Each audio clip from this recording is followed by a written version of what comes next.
All right, guys, I may never be able to take a break again. It seems like when I do, everything happens. Everything happens all at once, guys. Welcome in, welcome in, welcome in. I hope you had a good holiday weekend, a good Easter weekend. I hope Good Friday through Easter Sunday was a smashing success. It certainly was around my neck of the woods. Got a lot accomplished and just really just relaxed. Hung out a little bit, tried to get out of constant show prep mode and just get into being a normal human being for a few days. And it was really nice. It was really nice. But I've discovered a lot because I say I didn't do a lot of show prep. I actually had some great conversations. I reached out to several people over the weekend, trying to get perhaps a little background and context I didn't necessarily know how to articulate. So I asked very targeted, specific questions about particular things that were going on during a certain time range. And I want to share some of that with you tonight. I want to illuminate. So I hope you have your cap and gown handy. You may need it. You may need it. Not going to use a lot of big words, but we're going to take a little history lesson. We're not going back far. We're just going back 18 years or so. We're going to start 18 years or so ago, and then we're going to sort of move our way forward. But I hope you enjoy it. I hope you enjoy it. We got a lot to accomplish, a whole lot to accomplish. Obviously, I had no idea when I went off the air Thursday that we would lose a pilot, missing a pilot, and find a pilot by the time I got back on Monday. That was weird. A lot of questions about that. Don't know that I'm going to delve too deeply into that tonight, but it happened. And I have my theories on potentially what happened. I had no idea that they would successfully launch another fake attempt to go around the moon. That's interesting. I do have to say this. I was watching a video that came across my feed, and I was like, all right, fine, I'll bite. I haven't been watching a lot of the moon landing stuff, but I've moon circling stuff. I guess they don't land anymore. They just circle. But I thought, all right, I'll watch this, just get an idea what they're talking about. It's the four of them sitting there, and there's only four of them in the capsule, and the capsule looks like a 2-bedroom apartment in New York. It's massive. It's massive. I mean, it's just a massive facility. And they're just floating around, hanging out. And I'm thinking, who's recording this? Who's recording this? Because at the end, it actually moves a little bit. The camera kind of pans over to the window, and I thought, all right, something's weird here. So that happened. The second thing that happened, another video floats up, and I was like, all right, I'll give it another shot. Maybe I'm wrong about this moon stuff. I'm always open to changing my mind if I'm shown new evidence. And yeah, I got a haircut too. I'm always open to changing my mind if I see new evidence. And so I do see new evidence. Did it change my mind? Not exactly. Not exactly. Because the new evidence was one of the astronauts describing the beauty of seeing the sun set behind the earth. But they didn't bother taking a picture of it. They didn't bother taking a video of it. No one bothered to say, oh, and let me show you what it is we're talking about. Let me move my camera 4 inches over to show the window where this miraculous, he's talking about, I can see pole to pole of the earth, the sun setting behind it. I can see the whole earth. I can see the green plasma display on the top. What? Fake and gay. Show me the picture. Picture didn't happen, old man. It didn't happen, old man. Anyway, I digress. I don't want to get too carried away here. So that happened. We have fake and gay moonshot. That happened. We have, I don't want to say fake and gay, but something happened with a pilot. It was very Jesus-like. He went down on Friday. He was gone all Saturday, and he rose on Sunday. He was found. I don't know if they've released his name yet. Is he available for interviews? It'll be interesting to hear more about that as time develops. And then I wake up on Easter morning. The birds are chirping. The sky is blue. The temperature is perfect. The humidity's just right. I fire up Twitter to find the commander-in-chief had lost his mind. He's lost his mind. He's calling enemy combatants bastards. He's dropping F-bombs. I'm like, the Lord is risen. He's risen indeed. I was ready for I had to go to the Obamas to find some sort of Easter cheer from a living president. Absolutely amazing what's going on out there. So apparently tomorrow the world can end. The 47th president, and I'm going to get into the stuff that I put on the subject line matter. We're going to talk about that, I promise. But the president of the United States, the 47th president of the United States, the second Trump administration, Trump 2.0, has given them, I think, till like noon or 4 o'clock tomorrow. And if they don't respond, all hell apparently is going to break loose. And, you could see a scenario where oil goes to $200 or $300 a barrel under those circumstances because Right now, everybody in the region's kind of playing nice, but when you start attacking civilians and that taking out power plants and bridges, that's attacking civilians. Think about your home, think about your community. I live in the Middle Tennessee area. You hit Nashville Electric Service and my house goes dark, you're attacking civilians. If I can't get to the grocery store and their coolers don't work and the meat goes bad, you're attacking civilians. If I can't eat and feed my kids, you're attacking civilians. If I can't drive anywhere because all the major bridges are out across the river, then you're attacking civilians. You're attacking civilians. So Easter's a weird day to announce war crimes. I'll admit, but we'll get there. We'll get to all that later. Settle down, calm down, back up, because apparently, if you listen to his grieving widow, Charlie Kirk would have appreciated this and would have been in favor of Operation Epic Furry. So let me start this way. My opening is going to be a little different today. I know I went Thursday without an opening because my voice wasn't working. My voice is working now. I started to draft an opening and I thought, you know what? No, this isn't going to work drafted. It has to be from the heart. It has to be free flowing. So I scrapped the draft. Now, some of the words I drafted may still be in my head. So certain turns of phrase may come out just because I pre-drafted them. But I want to walk you through a history lesson. That's how I want to open today. So I guess this is your opening statement, but it's not really your opening statement. This is more of a free-flowing heart-to-heart discussion because I have to set up how we got here. And how we got here, in part, is, well, how did Erika Kirk arrive on the scene? Because she is the new head of Turning Point USA. She is the grieving widow. So we have to ask how she got on the scene. And so I want to run through a little history lesson. I'm going to pull my notes up. I have some bullet points over here, but I want to pull my notes up because I have to take you back in time to 2008. 2008. You guys remember it. It was a hotly contested presidential election. On the one side, you had a war criminal, John McCain, one of the worst human beings that ever lived, a bloodthirsty, maniacal lunatic. So that was our standard bearer in the Republican Party, and a lot of us voted for him. I did. I didn't vote for him in the primary. I went kicking and screaming to the polls in November, but I eventually voted for him. And on the other side, you had this young, good-looking guy, new to the scene, in his 40s, Barack Obama. He had a great-looking family. He said all the right things, hope and change. A very, I don't want to say, what's the word I'm looking for? Very optimistic speaker. He's a very optimistic speaker, meaning when he spoke, you were put into that optimistic mindset. You thought, maybe things will be all right. And I know a lot of Republicans, a lot of conservatives actually voted for him because he reminded them of some of the great orators in American history, some of the presidents who inspired generations. Ask not what your country can do for you, ask what you can do for your country. The only thing we have to fear is fear itself. You contrast that with what we heard over the weekend, open the Hormuz Straits, you bastards. It's some speakers, some presidents are a little more eloquent than others. We'll admit that. And Obama had it. He had the it factor. And what it did was it carried all the way down the ballot and it slaughtered Republicans up and down the ballot, small races, big races, city council races, county commission races, school board races at the local level, state legislative races, state house, state senate, that just absolutely obliterated Republicans everywhere. This was 2008. Congressional races that Democrats had never been competitive in, they won. I remember thinking of Bobby Bright in Alabama. No reason a Democrat would win that seat in 2008, but he did.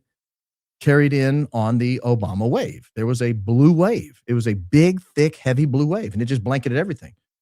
And in the weeks and months after the election, conservatives, Republicans were all kind of asking the same question. When will we ever have an opportunity to win an election again? Because the country was so thoroughly conditioned to hate conservatism at that point. They hated Republicans. We were in the midst of the disastrous Iraq and Afghanistan wars.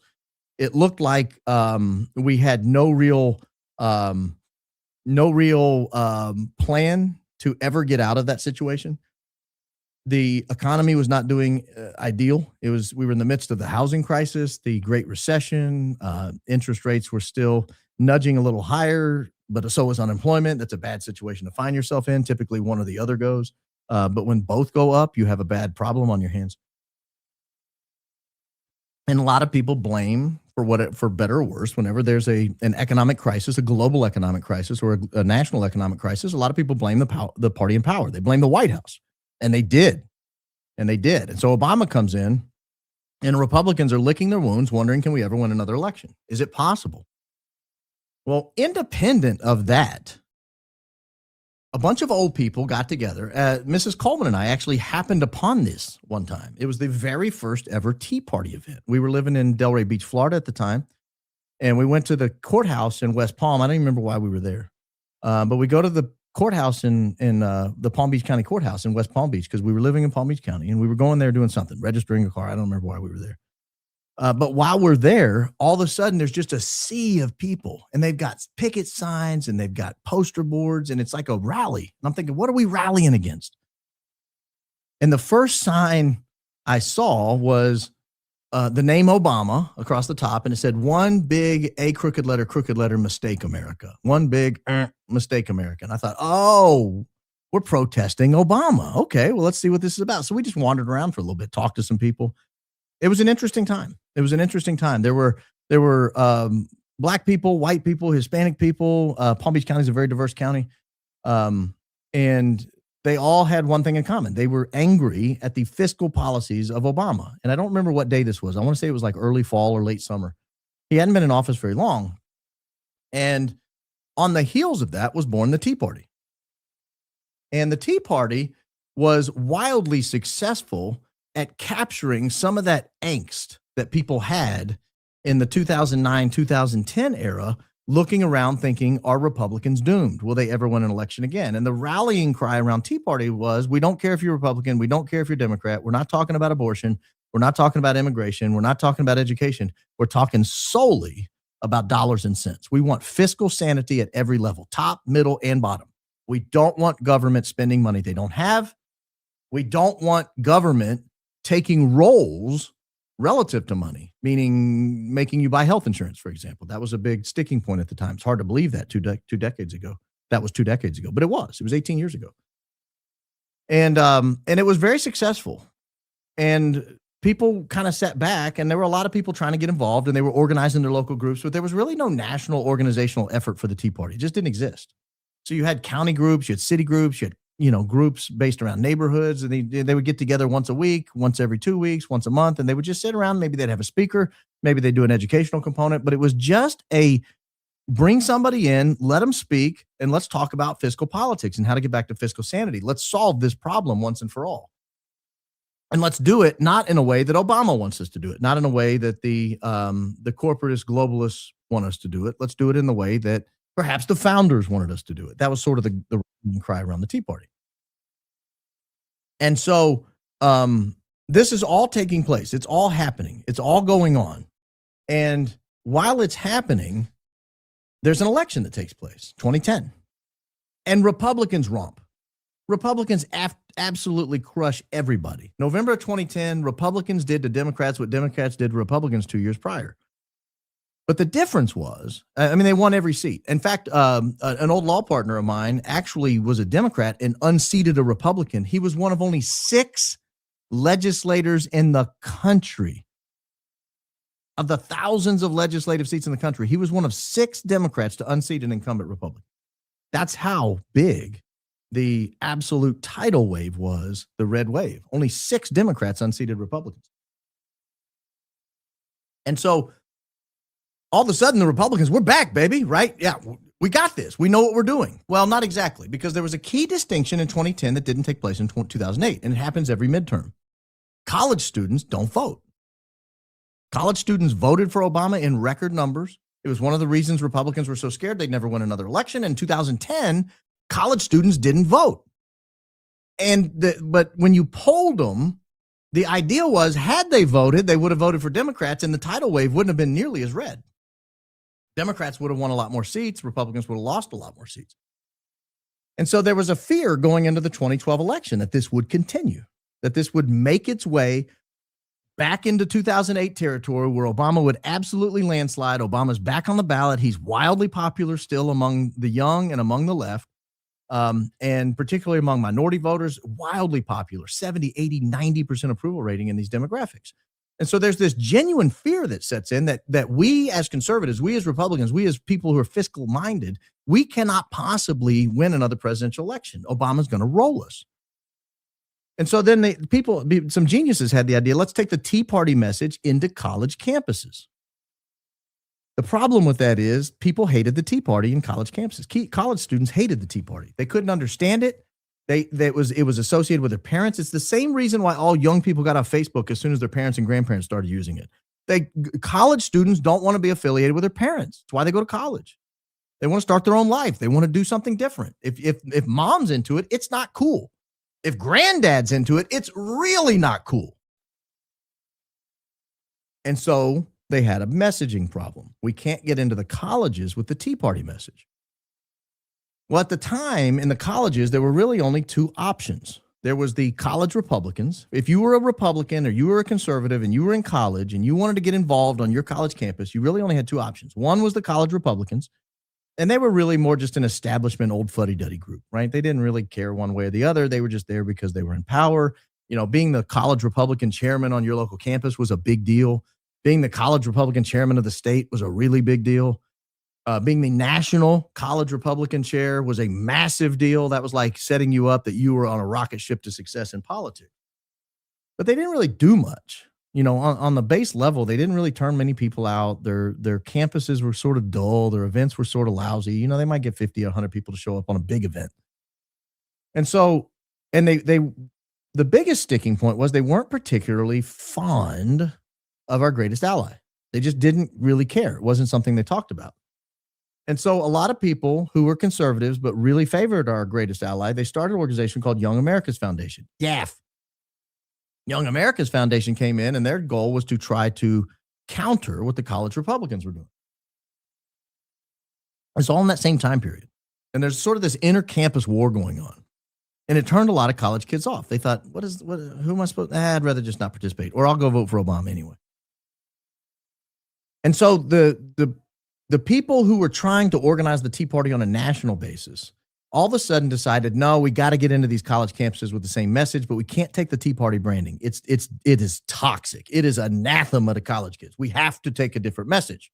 And so they're desperately trying to find something that will work on college campuses, something that's not explicitly foreign policy related, something that's not explicitly stuffy and establishment related. So you can't use YAF. You can't use college Republicans. We've got to have a different way. You got to have a different way. We got to approach this from a different angle. And so the people at the top who were trying to organize the national Tea Party group for the adults, those were people like Tim Phillips. Tim Phillips was at the Americans for Prosperity. That was a public interest group that was probably at its zenith during the Tea Party. Tim Phillips is the father of Cabot Phillips, if the name Phillips rings a bell.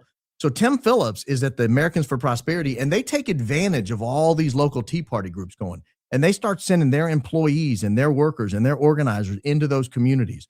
And they're trying to co-opt the Tea Party movement and take it from a decentralized movement to a centralized movement. Let's make sure we can control these people. If we're going to have a bunch of activists, we're going to have millions of middle-aged activists out there. We need to control them. And so there was an explicit effort to do that. So if you're going to do it at the college level, if you're going to take the Tea Party messaging, you want to be able to control it as well, because you don't want the same thing to happen that happened with the adults, because some of them got pretty crazy. Some of the Tea Party groups are pretty out there. I'll be honest with you. I talked to some of them. That's where we were in 2012. The college Republicans and the YAF, they're not very effective on college campuses. Democrats are absolutely preparing to steamroll for the 2012 election. And so Republicans are really in the same place they were in the aftermath, the immediate aftermath of the Obama election, which is maybe we can make some headway every now and then. If we have an unpopular Democratic president, we can make some headway in the midterms. So presidential election in 08, we'll win in 10. We'll get roasted in 12, we'll win in 14. We'll get roasted in 16, we'll win in 18. And maybe we can just try to keep control of the House and Senate that way, or at least get control sometimes. And we could try to fight the president here and there. That was the best option on the table. Unless we can get control of the college students. If we can get control of the college students, if we can get them under some banner and convince them to vote Republican, maybe we'll have a chance during presidential election. And that's when Charlie Kirk started his group, SOS Liberty. This was the summer of 2012, or the spring of 2012. He started in April of 2012. He started a little group called SOS Liberty. And when he did it, It was founded on explicitly Tea Party principles, meaning they don't care if you're Republican. They don't care if you're Democrat. In fact, a bunch of his early letters, a bunch of his early speeches say exactly that. We don't care if you're Republican or Democrat. Do you like free markets? Do you like fiscal sanity? Then you're welcome here. We're not going to talk about abortion. We're not going to talk about immigration. We're not going to talk about any of the controversial hot button issues. We are just going to talk money. Money, low taxation, individual liberty. That's all we care about. That's all we want to talk about. Fiscal restraint at the federal level, fiscal restraint at the state level, fiscal restraint at the local level. That was Charlie Kirk's message. And he wrote an article for Breitbart. This had been in late April of 2012. He writes an article for Breitbart. Breitbart is founded by Andrew Breitbart in 2007, I think, 7 or 8, somewhere around there, before he died, whenever that was good. They had, maybe has the idea for it about then. They get it going right about the time it rolls out into the open. He dies conveniently. Wow, surprise. Mysteriously dies on his way home from the bar. Nobody saw that coming. But Breitbart was founded in Tel Aviv. And that's not me just saying it. That's a fact. You can look it up. Breitbart News was founded over there. The idea for it came over there. The founding meetings were over there. And the control of it ultimately was over there. And in comes Charlie Kirk, this bright, young, normal-looking college kid or high school kid getting ready to go to college. And he writes this letter to Breitbart News, and they publish it on their website, and it gets pretty good. It gets a pretty good response. And so he's invited from that response. He's invited to go on Fox News. He's invited to go speak at a couple of events. And somebody had the bright idea. That's our entree onto college campuses. That's the kind of guy we need. Someone make an approach. And they do. And it's noteworthy to me, and the reason I believe I'm right when I say that's what happened was when they finally made the approach to Charlie Kirk to come on board and start this campus organization, this national campus organization, and we'll go out and we'll find some funding and we'll get you some speaking gigs and we'll get you set up with success. They didn't say, and we'll use SOS Liberty as the vehicle, because he'd already founded SOS Liberty. He founded it with his buddy Mikey Diamond and a couple of his friends. They were up and running. They were going. There were like 6 or 7 of them. They were sort of the founding, quadruo or whatever it was of the SOS Liberty. Instead, when Bill Montgomery approaches Charlie Kirk in May of 2012, just 1 month after SOS Liberty's founded, the answer isn't let's go through SOS Liberty and let's make SOS Liberty a force on college campuses.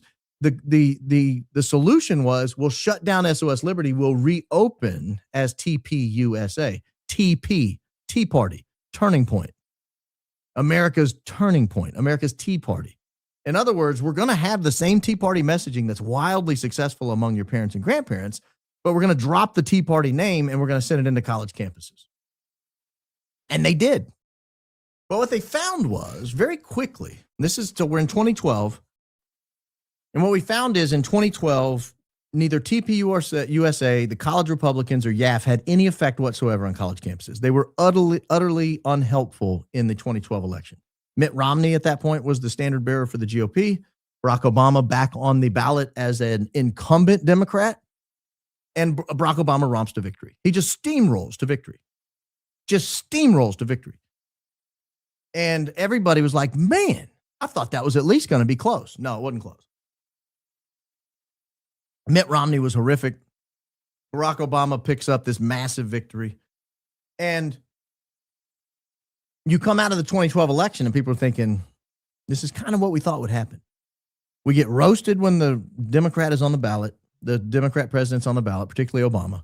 We can go through and we can pick up some midterm wins, but as soon as the college students come back and start voting again, we get roasted again. And then Charlie enters sort of his, I will call him Charlie 1.0. This is early Charlie, young Charlie. Charlie opens, he's 18 years old, it's 2012, they get roasted in the 2012 elections. And so it's like, hey, let's gear up. Let's get ready for the 4 years from now when the president's back on the ballot. We don't really need you, Charlie, as much during the midterm elections. It won't hurt. We'd love to have some college students vote, but that's not really what we're going for. It's sort of a 4-year plan.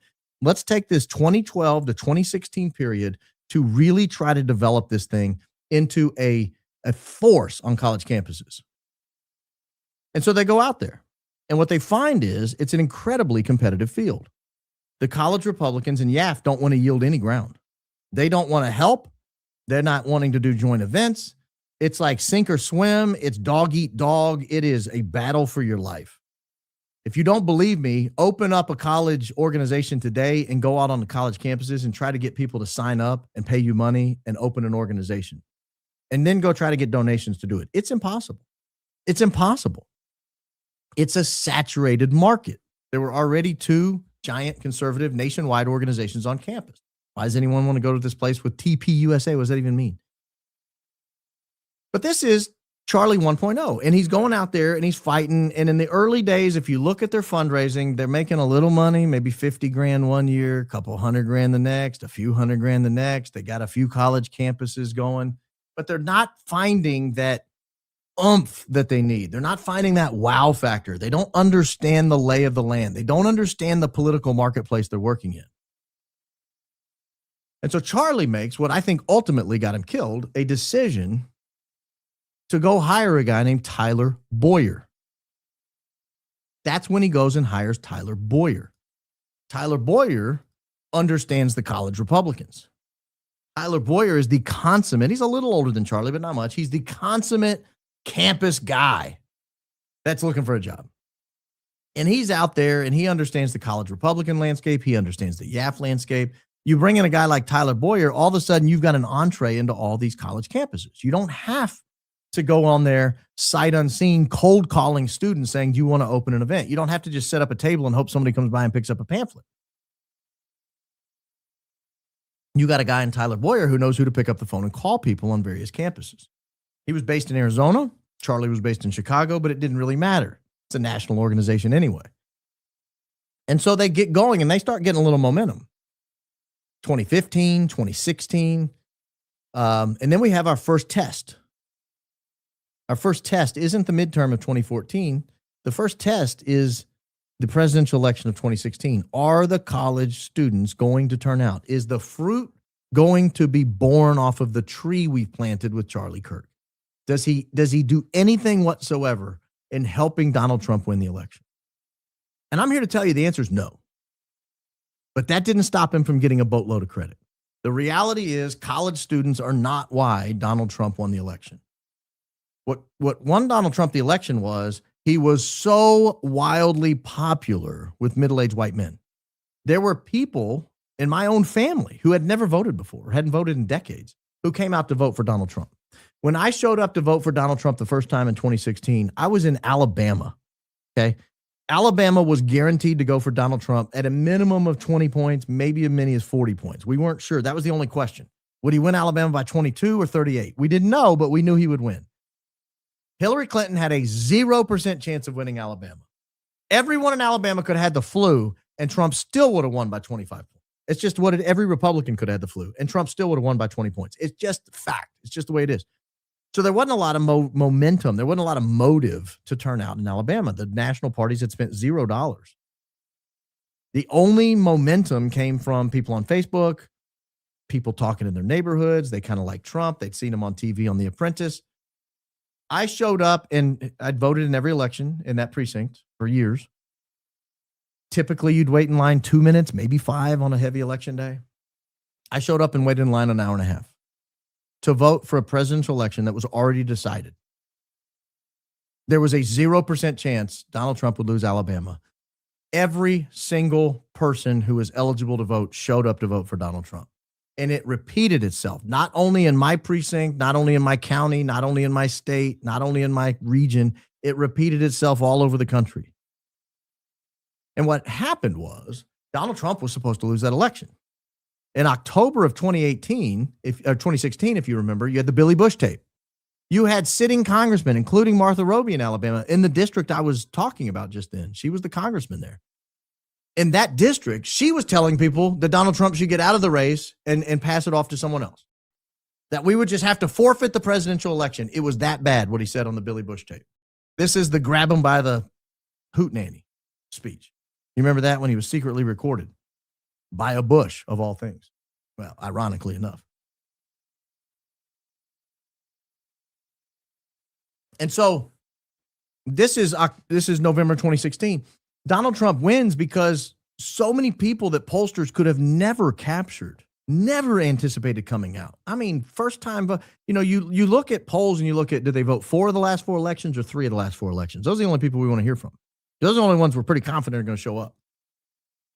There were people who had voted 0 of the last 4 elections, like 90% of them voted for Trump. And there were a bunch of them. And so an election that Trump had virtually a 0% chance to win, he ended up winning. It was a shock. I remember sitting there as they start playing this weird music and he starts walking across the upper part of coming down to the stage. And his whole family's there moving with him and all his supporters are there with him. And I remember thinking, how surreal is this? The SOB actually won. Like, I didn't think he had a chance to win. I was on the radio that morning and someone was like, all right, your analysis, does he win or lose? And I'm like, I don't see how he wins. I hope he wins, but I don't see how he wins. Like, I don't chart a path to victory for Donald Trump. I think the polls are probably right. He's probably going to lose and it could be close, but he can't win. And he won. Something interesting happened out of that, though. College students, particularly college students turned out by TPUSA, were not the cause of that victory. But for some reason, Charlie got an inordinate amount of credit. And right there, it should have raised my suspicion. It did not at the time, I'll admit. But at the time, it should have raised my suspicion. Why are they crediting this guy? Because the people that won the election are not people he talks to. He talks to college students. The people who won the election for Trump were 50-year-old white people, primarily. And it just didn't make any sense. And he did well with the Hispanics, so maybe the Hispanics can be counted for in some of the states.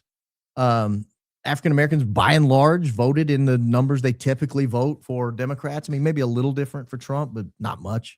Not enough to tilt any election in any major city. It was largely like middle class or even lower class white people. And they came out to vote. These are people who didn't traditionally vote. But coming out of that, Charlie gets an inordinate amount of credit.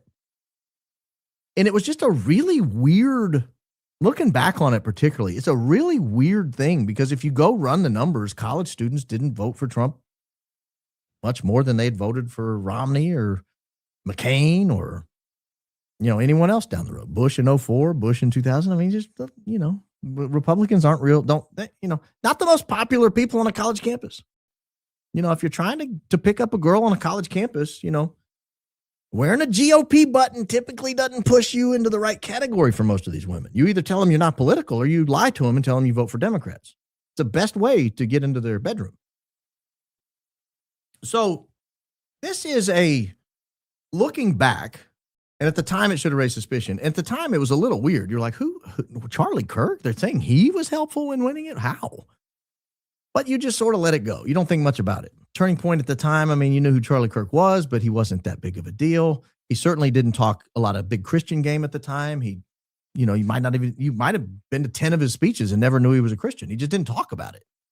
He just talked politics and he talked money, fiscal policy. That was it. That's the only thing you want to talk about. And so coming out of the 2016 election, so we're going into 2017 now. Charlie Kirk enters a new phase. No longer are we Charlie Kirk 1.0. Charlie Kirk 1.0 was sort of this naive guy. He was sort of a really sharp, but didn't really understand the political landscape, I don't think particularly well. Didn't really get what was going on around him. He was sort of told where to go. Someone must have said you should hire Tyler Boyer. He's like, all right, I'll hire Tyler Boyer. Someone told him, hey, you should head off with Bill Montgomery. I'll head off with Bill Montgomery. And then Tyler Boyer, you should do this. I guess I'll do that. And it worked. I mean, he sort of, I don't want to say failed into success, but he sort of just was guided into it in a way. And then there's Turning Point 2.0. There's Charlie Kirk 2.0. Excuse me. Turning Point 1.0 is all of Charlie Kirk. But then there's Charlie Kirk 2.0. This is coming out of the 2016 election. He's being gassed up as the guy who was the reason Donald Trump won. He's credited all over the place for Donald Trump's victory, strangely. And then he starts acting like it in a good way. I'm not knocking him here, by the way. In a good way, Charlie Kirk starts acting like it. He starts being more confident. No longer is he showing up. I mean, if you watch some of his early speeches, frankly, no offense, but particularly some of his early debates with college students, leaves a lot to be desired. By the end of, let's say, 2018 or 19, there was a lot to be envied. The guy was a master by that time, but he'd been doing it for 5 or 6 years. Like I tell people that want to do podcasting, just start talking into a mic.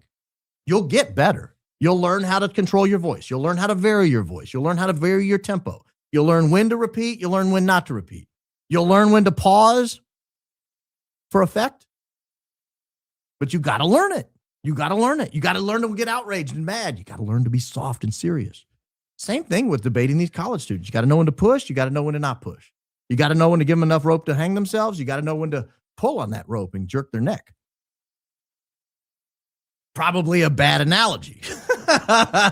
Anyway, but you see what I'm saying here is he got better and he got more confident. But there was something lurking behind the scenes this whole time, something missing from Charlie Kirk's life. He starts Turning Point USA at 18 years old. At 2012, by the time 2016, 2017 runs around, he's 22, 23 years old. Never really had a girlfriend. Never really had a steady, as the older people said. Never really had someone to go with him, as we used to say in the 80s and 90s. He was just sort of a bachelor out there living the travel life. He lived on an airplane. They say he lived with his parents. He didn't. He lived on an airplane.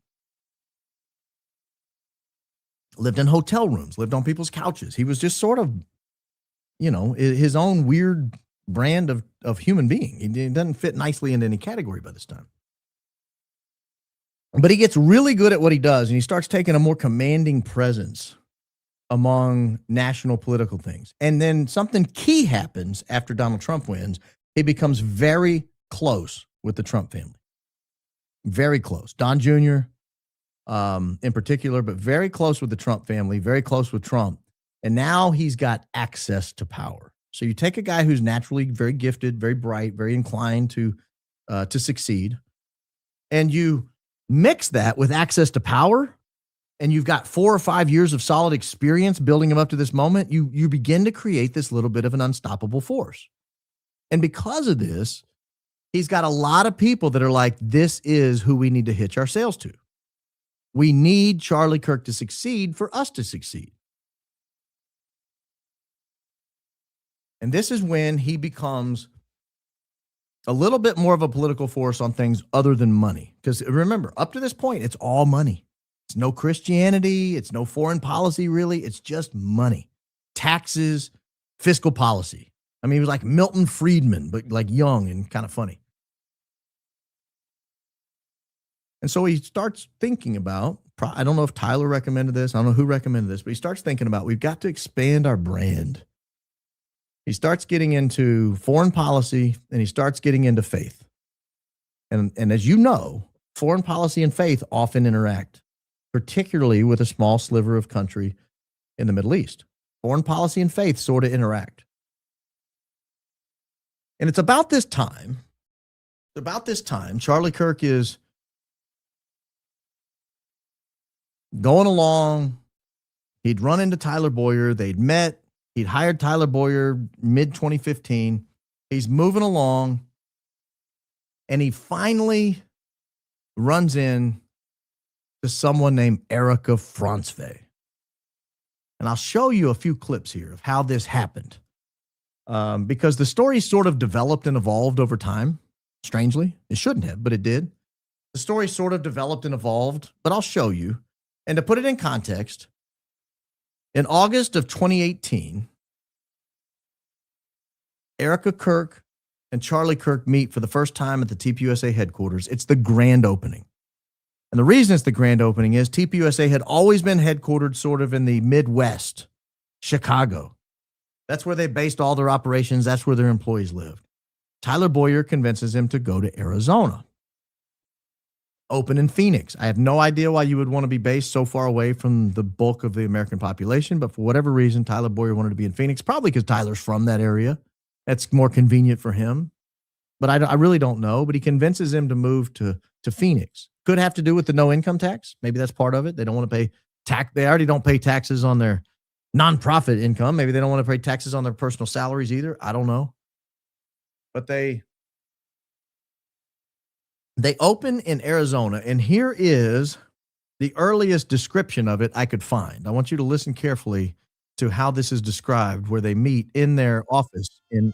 I met Erika for the first time at this office, Turning Point USA office. So we met at the office opening, the Turning Point headquarters office opening, the first one, August 2018. And I had no idea what to expect because I was coming into the office from the standpoint of they were potentially going to hire me. She's at the headquarters opening because they might hire her. She's at the headquarters opening because they might hire her. Now, that story has evolved. That was the story back then. If you listen to the story now, the story has changed quite a bit. Now, when you hear the story, you hear that she was there because Tyler Boyer invited her. She wasn't really sure why she was there. She had a job in Manhattan. She didn't know what was really going on. But this story developed over a period of years. And I'll get to why they might have hired her in a second, but I want to play another clip, just a slightly different version of how they met that first time in 2018. With you about everything that we're doing with the faith component side of things. And yeah, we met at the office very briefly. And then we went to Bill's Burger. Oh, I think I started too late. Hold on, let me back it up just a little bit. Yeah, here. And then came back home and got a message from Tyler, from who I had met at the Trump rally. And he was saying, hey, you should come to Turning Point's office. We're having an office opening. We'd like to discuss with you about everything that we're doing with the faith component side of things. And yeah, we met at the office. So a couple of points on this video. One is she met with Tyler. She got a text from Tyler when they're opening the headquarters in Arizona. And then she pauses and looks down awkwardly and says, well, I'd met Tyler at the Trump rally. That's part one. Part two, though, is now it's evolved to, we want to discuss with you what's going on at the Trump, with the faith stuff. Not we're looking to hire you. Not anything. We just want to discuss it with you. Just want to discuss what's going on. Well, that could be anything. That could be anything. So the story's evolved a little bit. Now we've got yet a different version of this story here. I will play yet another version of how they met initially at the office. This is from a couple of years ago. So anyways, fast forward from May to August. I'm standing in the office and our family friend was like, you need to meet the owner, blah, blah, blah. And Our family friend said you need to meet the owner. Remember, a second ago, she had just met Tyler Boyer at the Trump rally, in 2015. Now he's a family friend. Now, I'm giving her the benefit of the doubt here. I'm giving her the grieving widow pass. It's possible that since 2015, she had become a family friend of Tyler Boyer. That's a weird way to describe somebody you've only known a few years, but it's possible. It's possible. I'm willing to allow that possibility. The less generous reading is she's a lying liar from Liarville. That's the less generous reading. And that she was hiding the fact that Tyler Boyer was, in fact, a family friend and that they'd known each other for some years, or at least the families had known each other for some years. I'm not going to speculate on that right now. I want you to focus on the next part of this here. turns around and was like, oh, hi. You're the guy from the ticket line.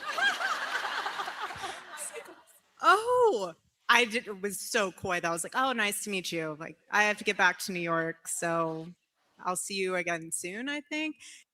She had to boss babe him, which is, by the way, I've got to get back to New York, eh?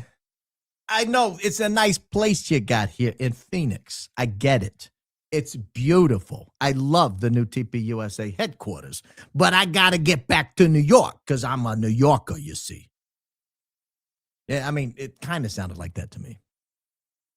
But it's totally changed. Now she just happens to be there. So it's gone from, I was there for a job offer to, in the first version. The second version was, I was there and we discussed what they were doing. And now it's like, I just happened to be there. And lo and behold, I run into Charlie. And then I got to hustle back to New York because I'm a boss babe. I'm a boss babe. I got to get back to Manhattan. I'm expecting her to say they sell starlets on 33rd Street. You know, they throw it over there. But hang on. There's more to this. Hold, please. And so he had discussed, the mutual family friend worked for Charlie. Back to mutual family friend. Same interview. And they were trying to get me to do like a faith component within Turning Point USA. And I would say 2.5 weeks later, I'm in the Hamptons with, I'm in the Hamptons. I'm the consummate big wig boss babe New Yorker. I get to Manhattan. I'm living in New York. I'm vacationing in the Hamptons. You know how boss babes do it. That's how we do it. We vacation in the Hamptons over the summer. That's where we summer, in the Hamptons. One of my uncles, and I get a random DM on Instagram, and you never know, like, if these people are the real people or whatever. Anyway, so is Charlie. And this gets into the story we've all heard. Charlie DMs her. He slides into her DMs, as the kids say. He DMs her. They go to Bill's Boigas. I'm surprised she didn't say it that way. We went into Bill's Boigas. You know, Bill's. I'd never been to Bill's. That's a tourist trap, you see. I wouldn't go to a place like that because I'm a New Yorker. Charlie, he's not from New York. He wants to go to Bill's Boigas. That's the way he is. But, you know, I humor the guy, right? Because I coming in from the Hamptons, you see. Summering in the Hamptons. But anyway, you know the story. But I started thinking to myself, and this is what I started calling around about really. Why was Erika Kirk the one they wanted to come in and run the faith component of TPUSA Faith? Hold that question in your mind. I got one more thing I want to show you here. Where did it go? I think I got rid of it. Oh, yeah, here. Yeah. This is an interesting line in an NPR interview. I assume someone got this information from somewhere. Now, it could be wrong. I'm open to that. It could be wrong. But I assume this came from someone. This is an NPR piece shortly after Charlie passed. The couple's first date in September 2018 started as a job interview. Quote, they met initially during a brief meeting at the opening of the Turning Point USA headquarters in Phoenix, where she had applied for a job. So not only are we to believe, at least if this NPR article is to be believed. Now, granted, they could be wrong. But if we're synthesizing all these things together, sometimes she doesn't mention that she was there for a job interview. She wants to leave that out, or related to a job. Sometimes they're just talking to her about this new department they're opening. And sometimes she had applied for the job interview. She had applied for a job there. Like, this is all the same story, by the way. How did she end up at the TPUSA grand opening August of 2018? But here's what I wanted to know. Here's why I started calling around. At a very interesting meeting Saturday. And coming out of that meeting, I thought, I got to know more about this time period, this 2018 time period. And so I start asking around, like, tell me what's going on in Charlie Kirk's life at this time. Because Erika doesn't show up in a vacuum. Tyler Boyer probably didn't show up in a vacuum, but I don't know that I'll ever have the time to run down how he ended up on Charlie's radar. Maybe Tyler, I see he's active on Twitter. He's fighting with Travis X Nelio over on Twitter, or Nelio X, whatever he's going by these days. He's fighting with Tyler today or Travis today on Twitter over some story he put up. So I know he's out there and I know he's paying attention. Maybe he'll explain it to me. How did you end up on Charlie's radar? I don't know. And I've asked around and nobody seems to know. It could just be as simple as Charlie put some feelers out and some random person was like, hey, he's a pretty good political operative down in the Phoenix area. Maybe I'll interview him. And he interviews him and likes him and they hire him. Could be that easy. But as with most things in Charlie's life, things don't seem to usually go that easily. Usually there's some sort of background, some sort of motive. And so it strikes me as interesting. I put that Erika Kirk series, that montage of her showing up in the office in 2018, August of 2018. I put that bracketed for you for a reason, because if you back up 3 months, you'll remember several months ago, we played an interview. It's that same Bloom interview where she said she had gone. I could probably pull it back up now. I didn't have it on my run, but I could probably find it. It said she had gone to, she had gone to Jerusalem or Israel for the purpose of finding a husband. That was her express reason for wanting to go to Israel. I played that for you a few months ago. Maybe, I don't know, maybe a couple months ago. Let's see if I can find it. But that's what she was trying to do. Yeah, here it is. I'll play this part of it just so you can see. This is kind of the context of what's going on in both of their lives. So let me play this clip for you real fast. This will put it in context a little bit, because this trip to Jerusalem or trip to Israel was in May 6 to 16 of 2018. That year, that was in August. In May, I had taken a pilgrimage with my mom to Israel. And my whole intention of that trip was to find my future husband. And I remember talking about how weird that was. In fact, Adfleet did a whole video on my reaction to that line. My whole purpose of going to Jerusalem was to find a husband. I know a lot of people that go out to different places. I field this question often. I need to find somebody. Where do I even begin to look in the year 2026? Church, work, neighborhood get-togethers, community events, nonprofits. I've never heard anybody say what you ought to do is go to the other side of the world. And while you're there, maybe you'll find a husband. No, they don't speak the language there. Irrelevant. Objection. 403, Judge. It doesn't matter. What difference does it make?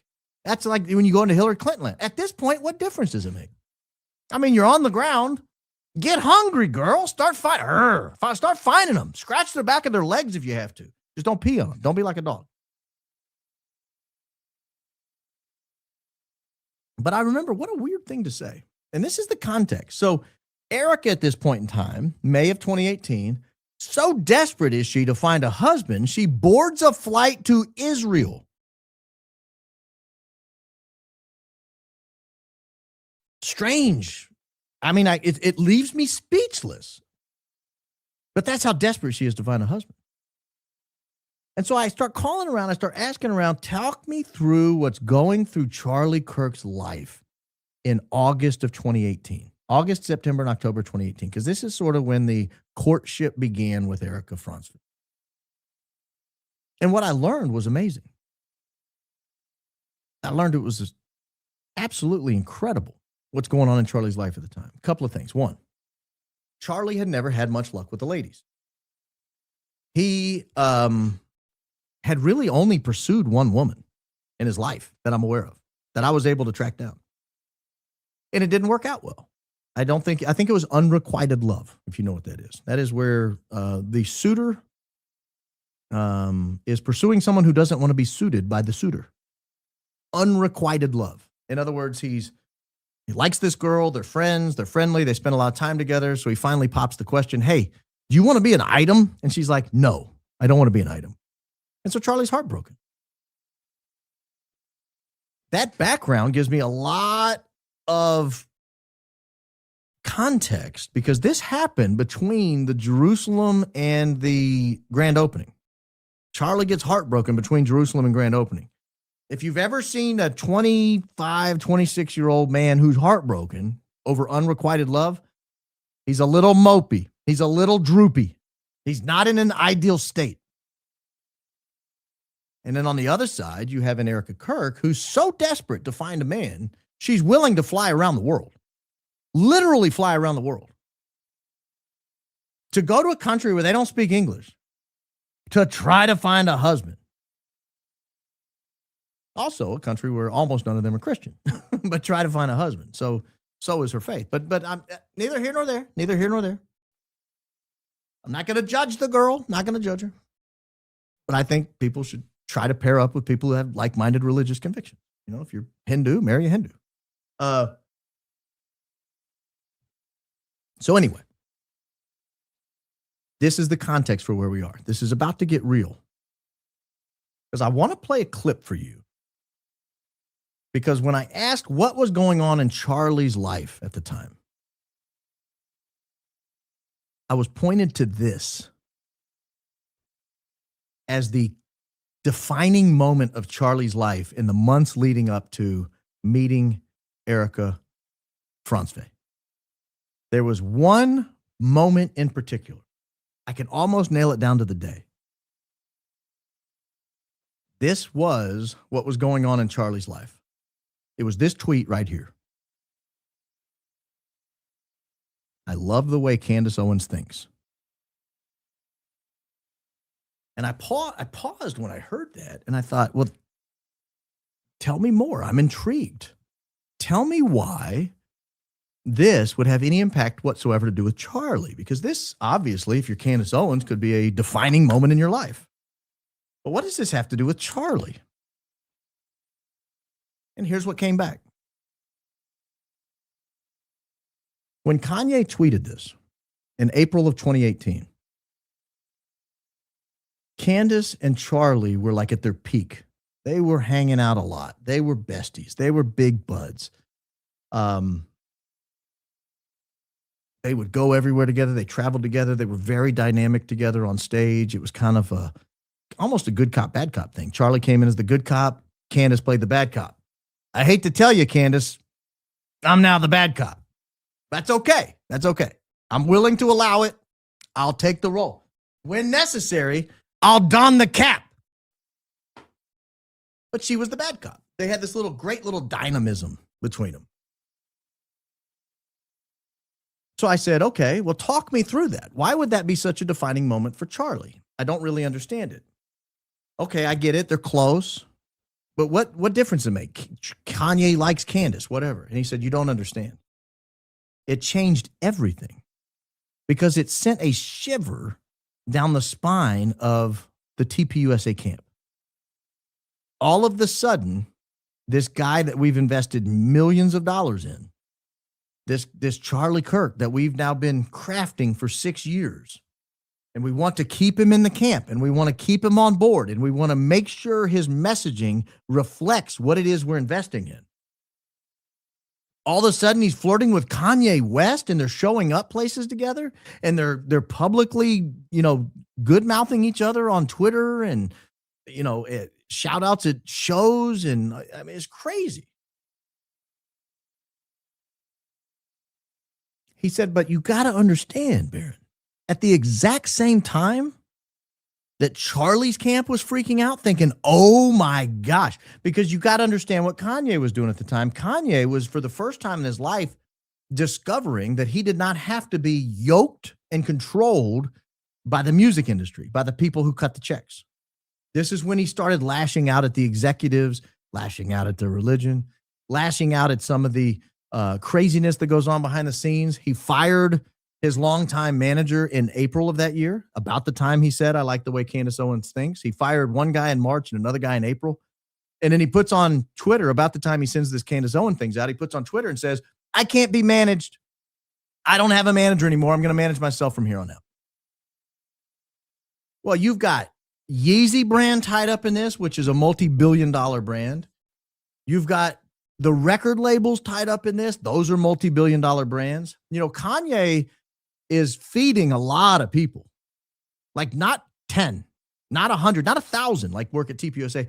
Kanye is feeding 100,000 people. Tens of thousands of jobs depend on Kanye West producing hit records, designing cool merchandise, and selling it, and remaining credible and cool, particularly with Black women. All of that's in jeopardy with Charlie Kirk. No offense to Charlie Kirk, but Black women is not his primary social demographic.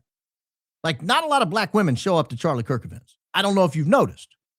All of his events are online. Go look. You could probably count them all on one hand. In all of the events, you could probably count them all on one hand. I'm not talking about the girls taking pictures of him getting dragged to the SUV. I'm talking about like fans. Not a lot out there. So Charlie doesn't appeal to Black women. Kanye's bread and butter is Black women. If Black women turn on Kanye West, he's done. He is toast. So Kanye's camp is freaking out over the Charlie Kirk and Candace Owens Association. Charlie Kirk's camp is freaking out over the Candace Owens and Charlie Kirk Association. And this goes on for several months where people are like, what do we do? How do we separate these people? Both sides had an interest in dissolving this relationship. That's where Erika Kirk comes in. That's where Erika Kirk is discovered. That's when Erika Kirk goes to Jerusalem to find a husband. And it just so happens that Charlie Kirk is there and Candace Owens. That's when Erika Kirk shows up at the TPUSA headquarters to meet the CEO, potentially get a job. That's when Erika Kirk shows up for a job interview at Bill's Burgers. And Charlie makes the approach, smooth as butter, Charlie.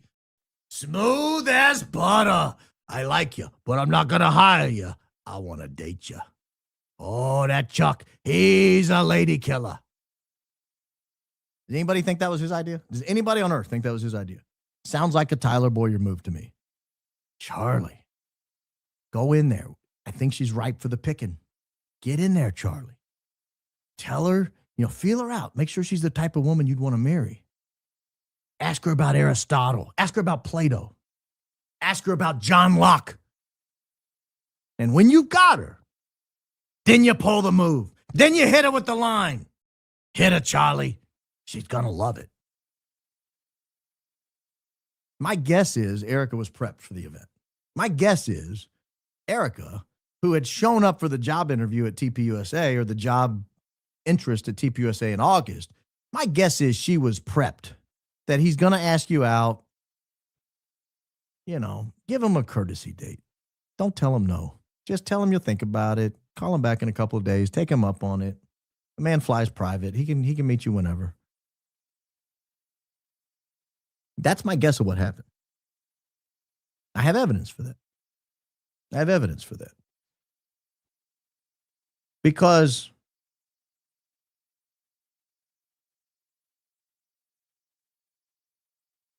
in October, where's the Candace thing? Did I not put that up here? Here it is. When did she say this? This was in March of this year. So a month ago. Candace Owens drops a bombshell. Here is that bombshell. Well, no. I want to do this I'm doing it out of order. Let me back up. This is the danger of live, well, I almost said live radio, live podcasting. Let me so in October. So he meets Erika for the first time, or she sees him for the first time in May in Jerusalem. This is a month after the Kanye tweet. 1 month after the Kanye tweet. He tweets about Candace Owens in October. They're hanging out. They're kicking it. They're having fun. Cooling out. I don't know what the kids say these days. And then the next month in May, she goes to Jerusalem, happens to be at the exact same time as Charlie Kirk, to find a husband. They don't cross paths. 2 months later, she's in the TPUSA headquarters, potentially for a TPUSA faith opportunity. She's introduced to Charlie at the headquarters grand opening. That's August. September, he's at Bill's Burgers pulling that slick move. Charlie, all the charm in the world. I want to date you. He pulls that move in September. They go on a date. They're talking back and forth. I don't know how seriously, because if you look at her social media feed, she doesn't look like she's got a boyfriend at the time, but whatever. That's neither here nor there. I'm not judging. Just 1 month later, they'd start dating in September. 1 month later, Kanye puts out this tweet, the first tweet. I introduced Candace to the person who made the logo, and they didn't want their name on it, so she used mine. I never wanted any association with Blexit. I have nothing to do with it. Blexit, of course, being the Candace Owens TPUSA effort to move conservatism into the black community, to separate this mortal stranglehold liberals and Democrats have over the black community. They vote, on average, 92 to 96% in favor of Democrats, any race they're in. Candace and Charlie decided, let's try Blexit and see if we can break that mortal stranglehold. They were having some success. Kanye was giving them even more credibility during that success. And so Ye puts out this tweet on October 30th, basically savaging it. I don't want anything to do with it. I have nothing to do with it. In other words, stop using my name, you two. Then he writes this right after it. My eyes are now wide open, and now realize I've been used to spread messages I don't believe in. In other words, Charlie and Candace duped me. I'm distancing myself from politics. In other words, I'm distancing myself from Charlie and Candace and completely focusing on being creative. Completely focusing on being creative. I'm getting out of politics. I don't want to be associated with these people anymore. You can only imagine how devastated they were. It was an eye-opening moment. This brief flash, April to October, 6 months, that they thought we've got an in with Kanye West. Our brand is going to start skyrocketing. The sky is the limit. And then it wasn't until March of this year, 2 months ago, or a little, not even a month ago, we get this from Candace Owens. I hope I have this queued up correctly. I think I do. If not, we'll fish around and find it. We'll have a good time regardless. Here's Candace describing what happened leading up to that tweet. I get reached out. Somebody reached out to me. Get reached out to by a young woman in New York. And she says to me that at this time, she said, oh, you know, Erika knew Kanye. And I said, Erika didn't know Kanye. What are you talking about? Erika never knew Kanye. She said, no, Erika knew Kanye. And I said, nope, she wasn't even in the picture in April when Charlie and I were doing all the Kanye stuff. She's never been with him. There's no pictures, whatever. What are you referring to? And I just assumed that this was like maybe something that Erika said, you know, lies all the time. Maybe she was just like, oh, now I date this guy, now whatever.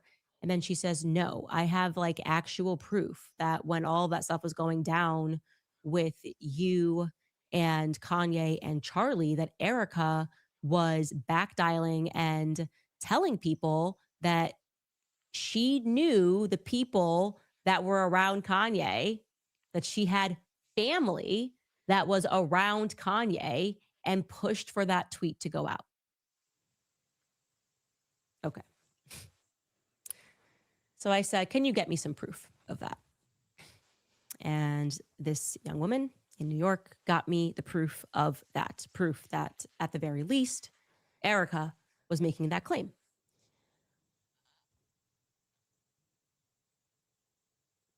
What I can tell you is that neither me nor Charlie nor Kanye knew that Erika knew someone on Kanye's team that, and now who knows if it's her real family or her Nicole Rothstein family, or she just calls everybody family.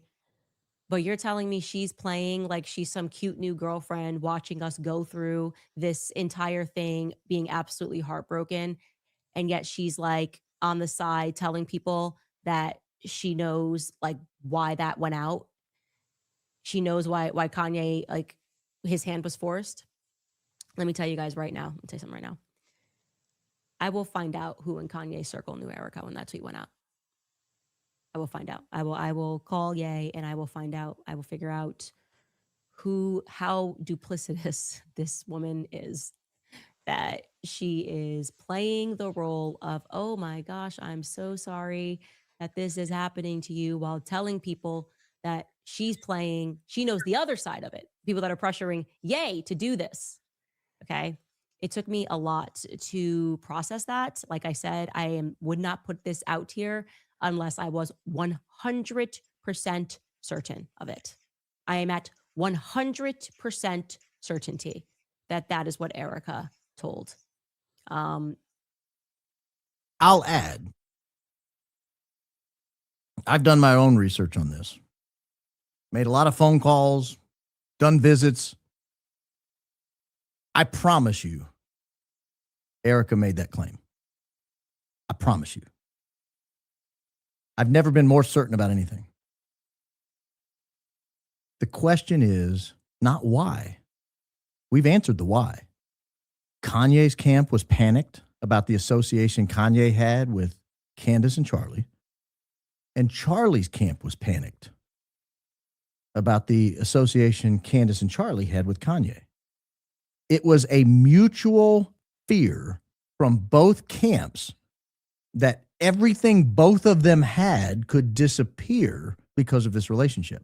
There was tremendous power and influence and money on both sides. Candace and Charlie on this side, Kanye on this side. Tremendous amount of money, power, influence trying to preserve the brand Candace and Charlie and trying to preserve the brand Kanye West. It's not as if it was organic that Kanye just decided he'd had enough. I promise you, I have seen the evidence that this is true. Everything she just said is true. I've finally been able to confirm it. Now, it took a while. It took some trying.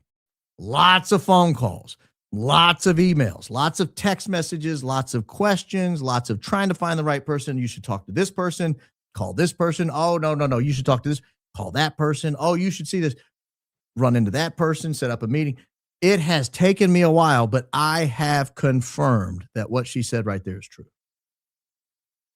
And what I wanted to do is I wanted to put this in the context of Charlie. Everything Charlie had done from 2012 to 2018 built up to that moment. And I'm going to take it one step further than she just did. Because here's how it was told to me. Erika didn't show up in a vacuum. This is why Erika showed up. Charlie, without a woman, was subject to doing crazy stuff like this, like flirting with Kanye West. Charlie, without a woman, was a free agent. You never knew who was going to come along. Charlie needed someone to stabilize him, to keep him on the team, to talk sense to him, to do pillow talk. There's no other explanation in my mind why Erika Kirk would be having that conversation that I have confirmed she had. I can't tell you how I confirmed it, but I'm telling you, I saw it.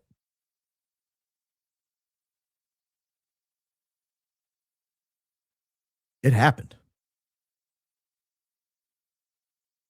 And there was tremendous motivation for that conversation to happen. Tremendous motivation for that conversation to happen. Again, not just from Charlie's people, but from Kanye's people. And Erika had the connection to both camps. The connection to TPUSA through Tyler Boyer and Charlie, the family friend, and the connection to Kanye's camp through the person she was talking to.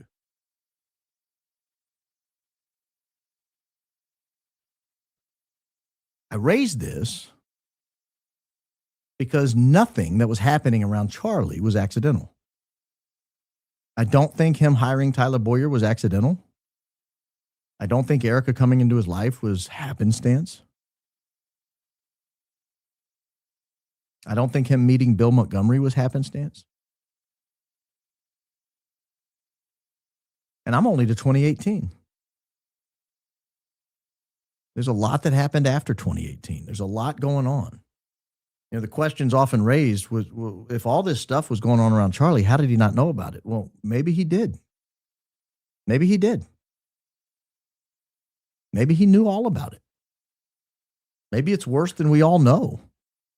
Not saying Charlie's a criminal or anything, but maybe what was going on around him is worse than we all know. And maybe he willingly looked the other way because he had a wife, he had kids, he had a podcast, he wrote 16 books. It's crazy, 16 books. Who has the time?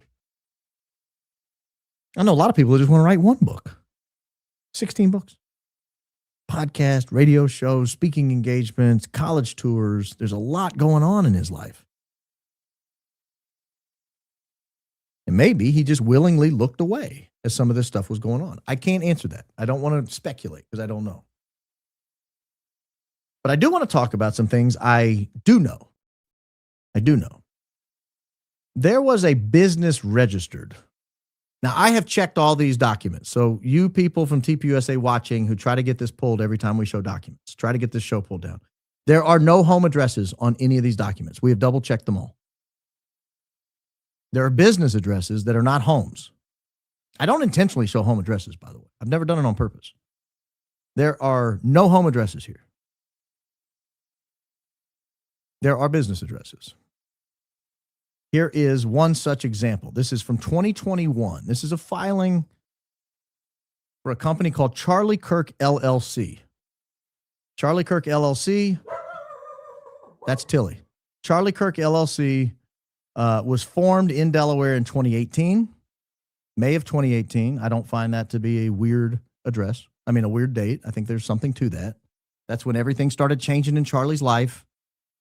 That was a month after the Kanye tweet. That was right in the mix of, Charlie going to the next level, the first time he went to the next level. This is all 2018, right in this time period. Early Trump administration. This Baseline Road right here, this is basically a P.O. box. This is in a UPS store. This was the registered address for this in 2021. This is East Baseline Road. This is right around the corner from the current TPUSA headquarters. There's Charlie Kirk. There's a signature. That's the name of the company that registered it. And here's where it talks about how, their certificate of good standing in Delaware. So this is a filing for Charlie Kirk LLC in 2021, and they're using this UPS store address. Now, I want to show you in 2023, they update that filing. In 2023, that filing becomes no longer are they using the old P.O. Box address. They've now changed it to 4970 East Beverly Road. This is the TPUSA headquarters address. So all they've done here is change the address. They did this in 2023, August of 2023. No longer are they using the UPS store address. They're now using East Beverly Road. This is the headquarters of TPUSA. Here's where it gets interesting. We all know the day he passed away. We've got that date memorized. Charlie Kirk passed away on September 10th of last year, 2025. Charlie Kirk passes away on September 10th. On September 9th, the day before he passes away, he had just gotten back from Korea a couple days before. His calendar on September 9th was just jam-packed. Fox News appearances, he's driving places, he's prepping with Frank Turk. He's got all this stuff going on, right? We still don't know where Erika was that day. Might have been in Southern Arizona. But on this particular day, September 9th, Charlie Kirk LLC decides, we want to change our address back to the P.O. Box. We want to go back to Baseline Road. This is a weird filing the day before you pass away. It raises the question of why would you do that? Why would you want your mail? You were taking your mail related to Charlie Kirk LLC. You were taking that mail at this Baseline Road address initially. That's when you were that's where you were taking your mail. Then for a couple of years, you were taking your mail at the TPUSA headquarters. You'd opened a beautiful headquarters. You had staff there. Hundreds of people worked there. It only made sense that you would change your address and take your mail there. But the day before he passes away, September 9th, look at that, 9/9 of 25 right there. He changes it back to the P.O. Box from his headquarters, September 9th, the very day before he passed away. Well, that's interesting. Almost like somebody knew something was coming. Maybe. Well, let's go look at the different pieces of property they own right there around TPUSA headquarters. We have all of these Beverly Road addresses. Turning Point Endowment, Turning Point, owns 3 of them. 4930, 4940, and 4950 East Beverly Road. The others are owned by people that they rent from. This is 4960, MC Investments, and Beverly Road 4980 LLC. This green one down here has got an interesting past, but we'll get to that in a minute. So they own 3 of the 6 buildings. When did they buy them? We know they own them. When did they buy them? And why did they buy them? What were they doing with them? Because they were just renting them. Well, they bought the first one back in October of 2018. This is about the time they opened the TPUSA headquarters. You'll notice we have blacked out what we think might be personal addresses. Every other address is open because it's business. But we blacked out, we kind of erred on the side of blacking out addresses we thought might be business addresses. This is the 2018 purchase. You'll notice they paid $1.65 million for the first of the 6 buildings. I'll show you the buildings on a map. I don't know if you guys have ever seen this. Let me show you this on a map so you can get an idea what I'm talking about here. This is the TPUSA headquarters. These are the 6 buildings we're looking at. These 6 right here in the middle of the screen. This is this lower right building. This is like main TPUSA headquarters. This is where the high school, the college, the production, this is where everybody's, like all the rats are based out of here. This over here, this is not rats. I don't mean that in a bad way. I just mean like the worker bees. This over here is the rats. This is Turning Point Action. This is Tyler Boyer's building. He's got his own building over here. Back here on the far left, this is K&F Electric. That's an old label. This building back here, this was Charlie Kirk's office. This is where he hung out. When he went to the office, that's where he went. That's where the studio was, where he did his broadcasting and all that stuff. This building over here on the right, this is Justin Strife's building. This is where the donors are, and this is where Justin Strife's located. So they're located across from each other. This building here, see this one here? This is sort of the middle one on the left. This one was just recently purchased. This one was just recently purchased. And I'll show you the deed for this because the date will blow your mind. Sorry to use that expression, probably a poor expression.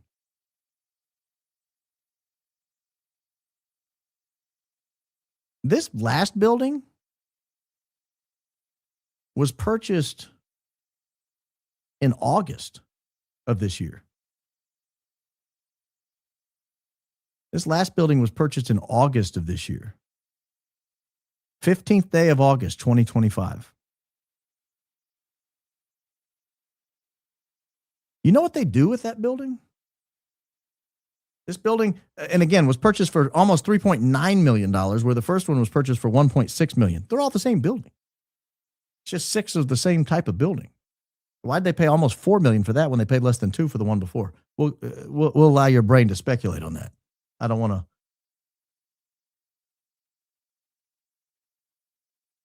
Oh, here we go. This is a good one to use. Let me open this up. This will give you a little better idea. So these are the 6 buildings. This first building right here, this is the set for the Charlie Kirk show. This is where Proclaim Streetwear is. This is where Visual Impulse is. This is where Terrell Farnsworth's business is. That's the back left building back here.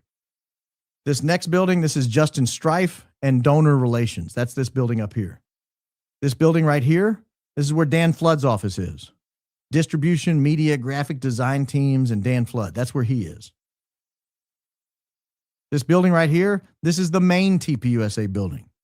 This is where TPUSA events, TPUSA Faith, the high school, the college teams. This is the OG building. This is the original TPUSA building. And then over here on the left, you have Turning Point Action. That's Tyler Boyer's domain. That's Tyler Boyer's domain. And here it is with all of them. This new building, the middle one on the left, this is the building I want to focus on because the only thing in there now is the Charlie Kirk Memorial. This, if you show up to TPUSA and you say, I want to see the Charlie Kirk Memorial building, that's the building in the middle left. That's the one they just purchased. That's the one they paid $3.9 million for. And the date was the month before Charlie Kirk passed away. So my question is, if you guys were going to need a building and Charlie Kirk was going to live, what were you going to put there? Like, it's a memorial now. What was going to be in that building? We know where everybody else is. They're in the same buildings they were in. We've got TPUSA Faith is in a building. Justin Strife and Donor Relations, they're in a building. Dan Flood and some people, they have a building. The studio, Charlie Kirk, they have a building. Why did you purchase a new building if you didn't think Charlie Kirk was going to pass away?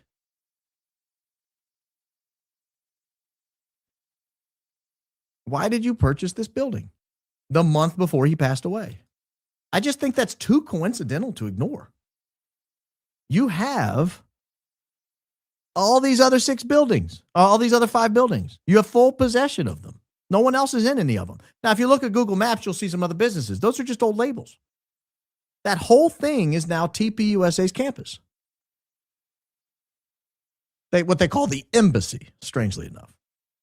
But I just have a hard, like, you don't spend $4 million on a piece of real estate you're not going to use. And if you had a use for it, sufficient to need to spend $4 million on it, what was that need? What was the use? What were you going to do with it? You going to rent it out? You going to rent it to a dentist?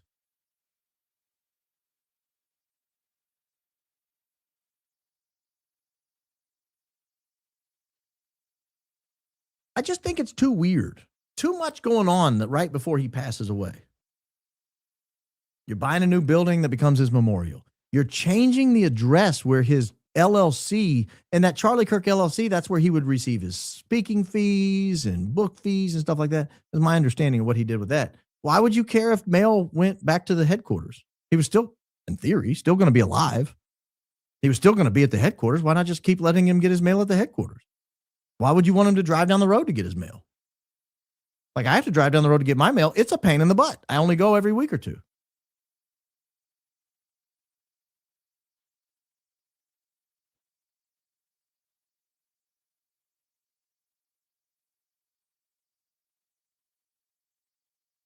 Someone said, Daisy said, throw the PDF up so you guys can see the full screen view. Here you go. This is your full screen view of it. I don't know. This is the campus here. These are all 6 buildings, all now under TPUSA control. They either rent or bought all of them. This is the newest one they bought right here, the month before Charlie Kirk passed away. It's on the middle on the left. That's the Charlie Kirk show on the back left, Proclaim Streetwear, Visual Impulse. That's the top left building there.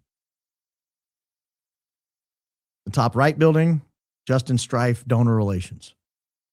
The whole building figuring out how to suck money out of old people.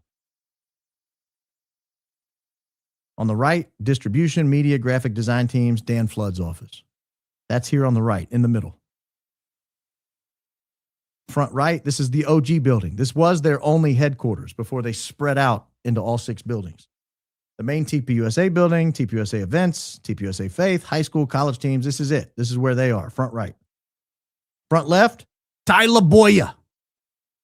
Mobster. Oh, I didn't mean to say that, Tyler. I'm just kidding. That's my opinion. Well, that's Tyler Boyer there on the left. And then in the middle, this is the new building, closed August of 2025. The Charlie Kirk Memorial Building.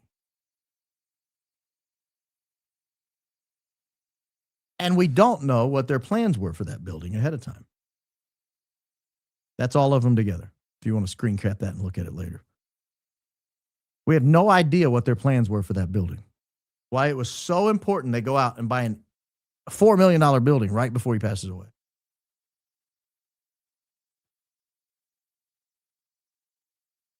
There's just a lot going on.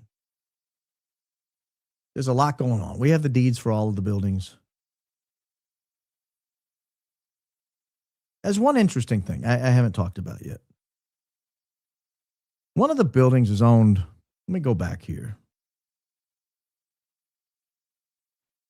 You see this building in green down here? I believe this building is still owned.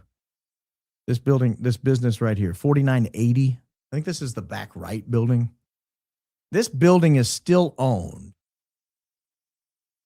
This building is still owned by somebody named Stacy Feinberg, I think is her name. Is that right? Let me look that up. Yeah, Stacy Feinberg. Stacy Feinberg, incidentally, is the current United States ambassador to Luxembourg. If you don't know about being the ambassador to Luxembourg, it's a cush position. It's great. No one's ever going to go to war with Luxembourg. Luxembourg has great tax policies. Billionaires live in Luxembourg. It's got unique geography that would make it very difficult to invade, much like we're finding out with Iran, by the way. Very difficult to invade. And if you did invade, there's not a lot of resources there to grab. It's just a plot of land right in the middle of Europe with great tax policies where a lot of rich people headquarters. In other words, to be the ambassador to Luxembourg means you get access to a bunch of really rich people from all over the world. And it's a safe post. You don't really, not a lot to do other than like promote yourself. That's Stacey Feinberg. She's the ambassador to Luxembourg. She owns that building. What's interesting to me about it is she's also on the TPUSA Advisory Council. She's also on the TPUSA Advisory Council. It raises a lot of questions about what sort of real estate deals are these people involved in. I know Travis today put up a post on X, Nelio X Nelio, something like that.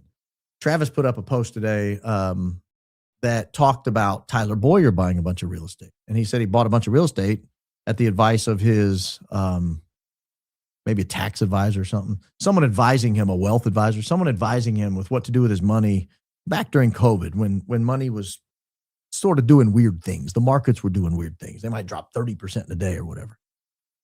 And I think he was told, real estate might be a safer bet. But it raises a lot of questions because a lot of these businesses are owned by Delaware headquartered LLCs and things. Well, you can't figure out the ownership structure of a Delaware LLC. And so are you over, like imagine this scenario, and I don't know that this happened, but that building they paid $4 million for, you can't really tell who owned it before. You can tell the name of the company, but you can't really tell, who owns that company. Well, let's just imagine the building's worth $2 million and you own half of an LLC and you don't want to pay for the building. So you give the LLC $4 million. They give you $2 million back to your LLC and you get the building for $2 million. So you have a $2 million asset that cost you $2 million, but you got the money out of the nonprofit and into your pocket without anybody noticing. I don't know if that's what happened, but a lot of these real estate deals around TPUSA were very weirdly structured, in my opinion, very strangely structured. So in my opinion, that's something to look into. But if I'm the defense team, I want to know who changed the address the day before Charlie Kirk passed so that his mail would no longer go to TPUSA. Were they worried someone at TPUSA would open the mail and see something? Whose decision was it to buy a building that would later become the Charlie Kirk Memorial a month before he passed away when no one knew he was going to pass away? What were you going to do with the building? Why were you buying it? Why did you pay $4 million when you bought the building behind it for $1.6 million? That seems like you overpaid for that. Why the urgency? A lot of questions in my mind around a lot of the real estate purchases in and around TPUSA with a lot of the people involved. For example, well, I don't want to say that actually. Scratch that. Strike that from the record. I'll leave it there. Maybe we'll delve into some of that later. I need to do a little more research before I start just saying stuff. And I've been known to just say stuff. It's happened before. I've said things before. I've just said things before. Don't forget to like the video. Subscribe if you haven't already. We've had great subscriber numbers the last few weeks. That helps the program tremendously. There was a period of time, I think we may be kind of past it, but there was a period of time where we were really being throttled. Almost almost 3/4 of you watching live have not subscribed yet. That's inappropriate. Hit the subscribe button. I mean, not subscribe, not even hit the like button. Hit the like button. It costs you nothing. Boop. Just like that. Or as Coach would say, tap your like screen. Tap your like screen. Another thing I want to show you is new merch items up. If you guys want to jump into the merch store and check these out, I will share this with you so you have an opportunity to see what you might be missing out on. Someone mentioned they like that RBP logo on that red sweatshirt. You can get any of these in all the different colors. This t-shirt here is a normal t-shirt, comes in every color imaginable. The long sleeve comes in every color imaginable. These are lighter weight hoodies. A lot of people, myself included, noticed the last hoodie was very warm. This is a medium weight hoodie. If you want the heavier hoodie, we still have that. That's got the old logo on it. You can get this, say you want this medium weight hoodie. You got all these different colors to choose from, right? You can do it in peach. You can do it in light pink, all kinds of different colors here for this medium weight hoodie. Lots to choose from there. We also have a new water bottle. You can hit that water bottle. And if you click the view all button, you get a little look at everything. Ladies V-neck tees. Had a lot of requests for the ladies V-neck tees. We now have that option available as well. So jump into the merch store. We also have white cotton tank tops. If you would like a tank top, because everybody looks good in a tank top. I think it's a ladies' tank top. So men, stay away. You'll look weird. You're not Kristi Noem's husband. You're not Kristi Noem's husband. Stay away from the ladies' wear. I don't know if Kristi Noem's husband would have fit in there with what he was packing. I cracked myself up. All right. Let me get through some of your comments. Member show Friday will be Zach Costello. Looking forward to that. Have a lot of good questions for him lined up. Saw Zach on Coach earlier. Did a great job. If you saw that, that'll be great, but we're not going to rehash a bunch of that stuff. We're going to be a different interview. So if you want to become a member before Friday, Zach Costello will be on with me. So that's option A. And then I've got some other stuff lined up for the next few weeks. I'll roll that out as we get closer. But we got some great members content coming up. Let me now get through some of your comments. Okay, I'm ready. I have on my high IQ sweatshirt and am thrilled. I just got my Rome Sweet Home book and I got the workbook that goes with it. And at my age, I need it. Thank you, Baron, for all you do. Crisis King. Crisis King, indeed. This Easter was phenomenal. All over the world, churches were packed. Packed to the gills this Easter. Protestant churches, Catholic churches, just packed to the gills. It was a wonderful Easter season. Something's happening in the world. Something's going on. Just telling you, just the way it was. Baron, help a friend out. Can you explain what a handler is? Who picks the handler and why someone gets handled? Can the handler refuse? What do they get out of being a handler? I don't get it. Yeah, I'll give you a breakdown of that, Tara. So we operate under this childish notion. We tell our kids this: you can become anything you want to be. You want to be the president? You can be the president. That's a lie. Stop telling your kids that. You want to be the CEO of a Fortune 500 company, Sonny? That's just right up your alley. You just got to study hard. That's a lie. That's a lie.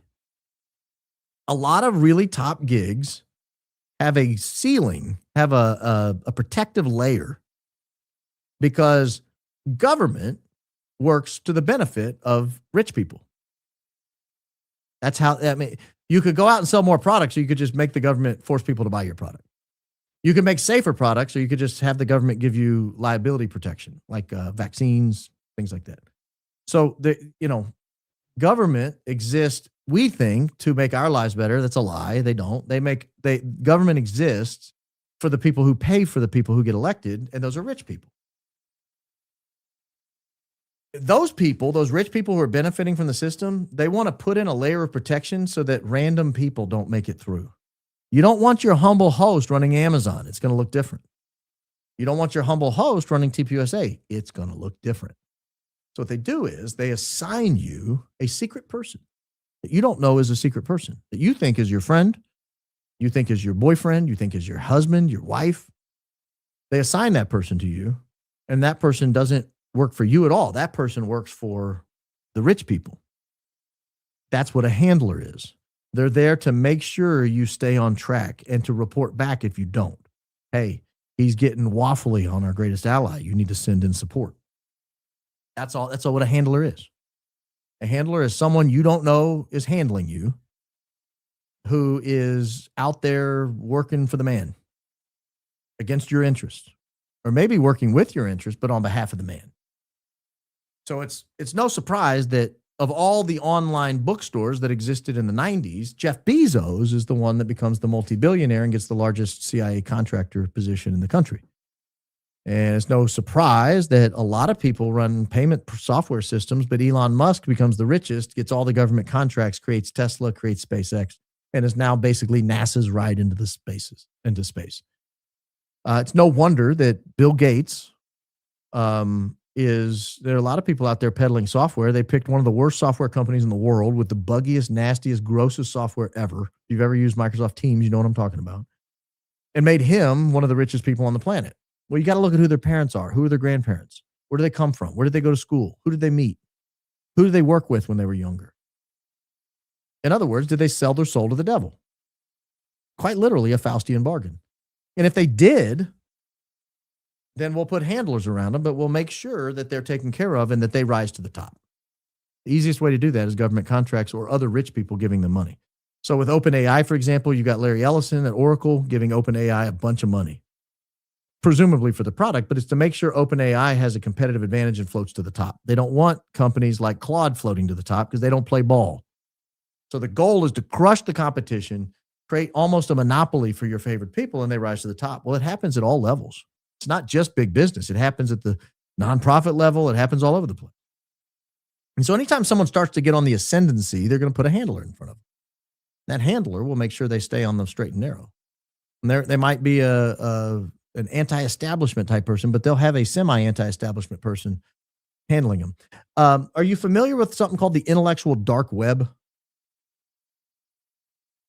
I don't want to get too far off the beaten path, but the intellectual, maybe I'll do this tomorrow. The intellectual dark web was a bunch of people who presumably, and we all thought, were kind of counter-establishment, anti-establishment people. Brett and Eric Weiss, Weinstein. Brett and Eric Weinstein, Jordan Peterson, Joe Rogan, Ben Shapiro, Barry Weiss, I think, was part of this. These were all people that we assumed were anti-establishmentarianisms, anti-establishment people. The reality was, though, it was a coordinated funneling system. It was a way to discover new talent, but keep them on the team. So if you wanted to rise through the anti-establishment ranks, if you were a Tim Pool or somebody like that, you could rise through the ranks, but you had to do it through this intellectual dark web. They would put you on a podcast that was kind of lower budget, lower end, didn't have as much of a following, see how you did. If you got a pretty good response, then you go up to the next level. And it all funneled up to Joe Rogan, who gave the final blessing. Namaste. And then you were off on your own. Joe Rogan made a lot of people. Joe Rogan didn't pick people out of a vacuum. The dark web the intellectual dark web funneled people up to him. And once they were tested, trued, maybe got a handler, then they were able to be blessed by Joe Rogan and pushed out as an anti-establishment figure. But that person was controlled opposition, by and large. I should have prepared that show before I went into that. But that's kind of the system that is in place. That's sort of it. I hope that explained it. That's what a handler is. But Baron got my RBP hoodie today. Worth the wait. High IQ quality. It is indeed. It is indeed. Thanks for all you do. Hope you and the Coleman family had a beautiful time celebrating the Triduum. He is risen. Christ is King. Christ King indeed. Thank you. We did have a wonderful, relaxing weekend. Rewatch the timeline episode. Can you tell us the timestamps on the satellite pics from 9/10 again? I want to say the north and the west panoramic views were like between 10:30 and 11, or maybe between 10 and 11, somewhere in there, depending on where in town you were. I don't think they were after that. Baron, thank you for your Father Mike Ascension Press Bible in a Year recommendation and answered prayer. I echo your rec to anyone else hearing God calling them back, but unsure where next to step. Christ is King. Christ is King indeed. That's a great resource. Father Mike Schmidt does the Bible in a Year podcast. It's a lot better than the Bible in 365 from Erika Kirk. I can assure you. I don't know a lot of things, but I'm confident on that one. I'll take Father Mike Schmidt over Mother Erika Kirk any day. Maybe EK was at Fort Huachuca picking up the finished necklace charm to bring home and exchange it the night before 9/10/26. Yeah, the necklace. I see more people jumping on board with the necklace. I think there's a reason why. There's a lot to that. There's a lot of mechanics that I've been talking to people about. We may do another necklace follow-up show down the road. But Baron Beard Gray Hoodie. Interesting. I'll allow it. It's hard. I mean, I'm not going to fight the truth. Can I get a go blue? Love you, Baron. You may not. Are they playing right now? See how much I pay attention to sports anymore. Let me see. I had Michigan by 30. Are they winning? Are they even playing? Is that tonight? It's tonight. Oh, goodness gracious. Probably shouldn't have hit the play button. I'll have to look. I don't even know where that is. I was going to look at the scoreboard. Is it over?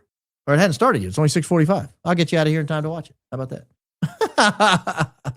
that? Yeah, I'm rooting. I don't want to say I'm rooting for Michigan. I got a good friend who's a UConn fan, but I am kind of rooting for Michigan tonight. Hey, Baron, please listen to the song Tania by the band Camper von Beethoven to learn the correct pronunciation of the name Patty Hearst used when with the SLA. I'll just say Tania. You could have told me how to spell it. I mean, how to say it. Hey, Baron, look into Ryan Zinke.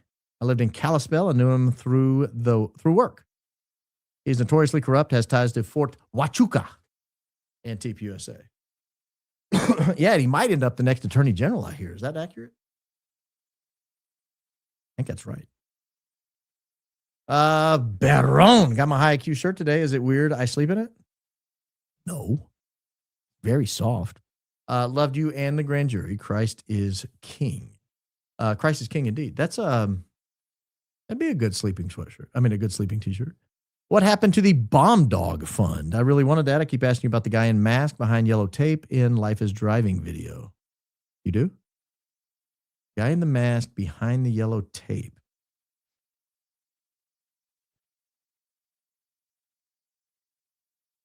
I don't know who you're talking about. Yeah, so I'm having trouble finding where they moved the soil. I heard that they relocated the soil from one location to another on campus, and I don't know where they moved it.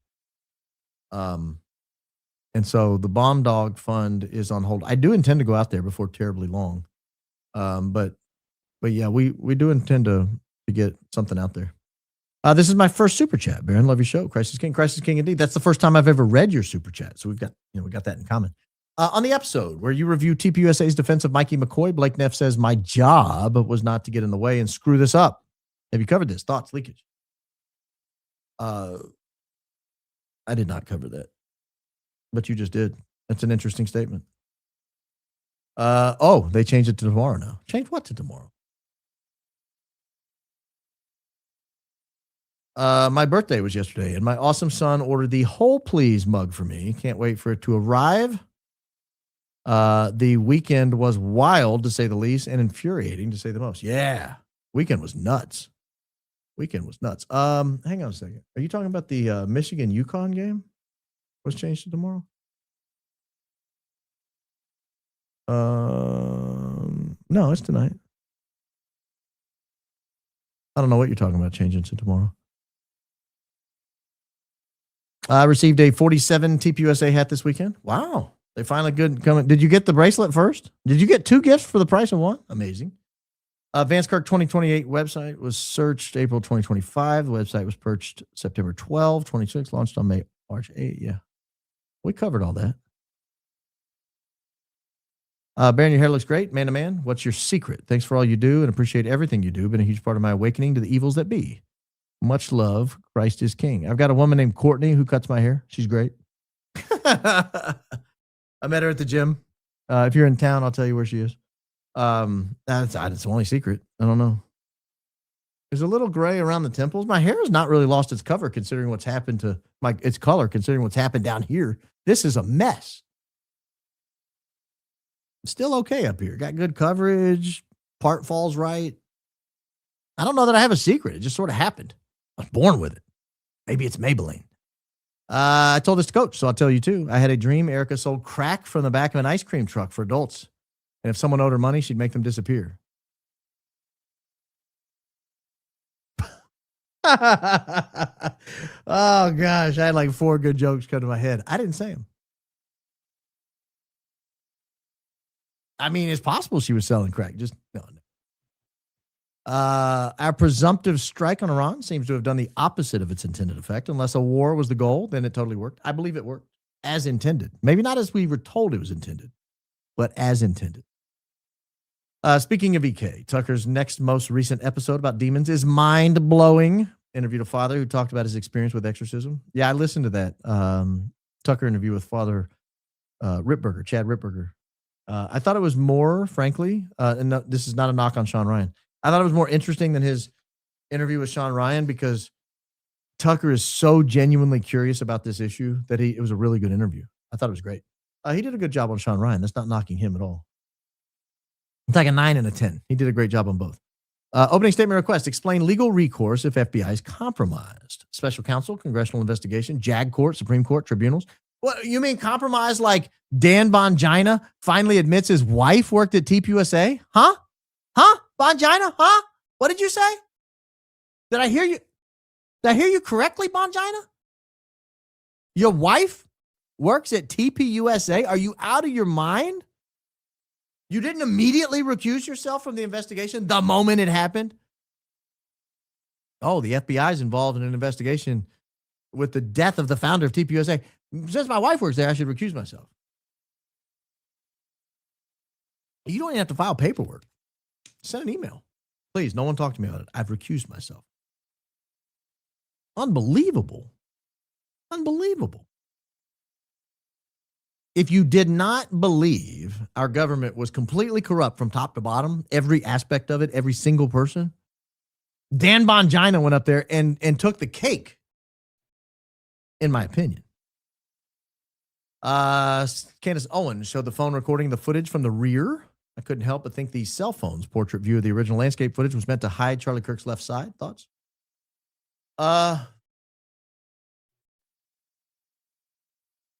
Potentially. I have that footage, actually. Let me see. Let me pull it up and look at it. I don't have it in a form that I can play it right now because I have to edit a few things before I could share it. But let me put our friend Blake Bednar's mind at ease. What she showed on TV is what she got.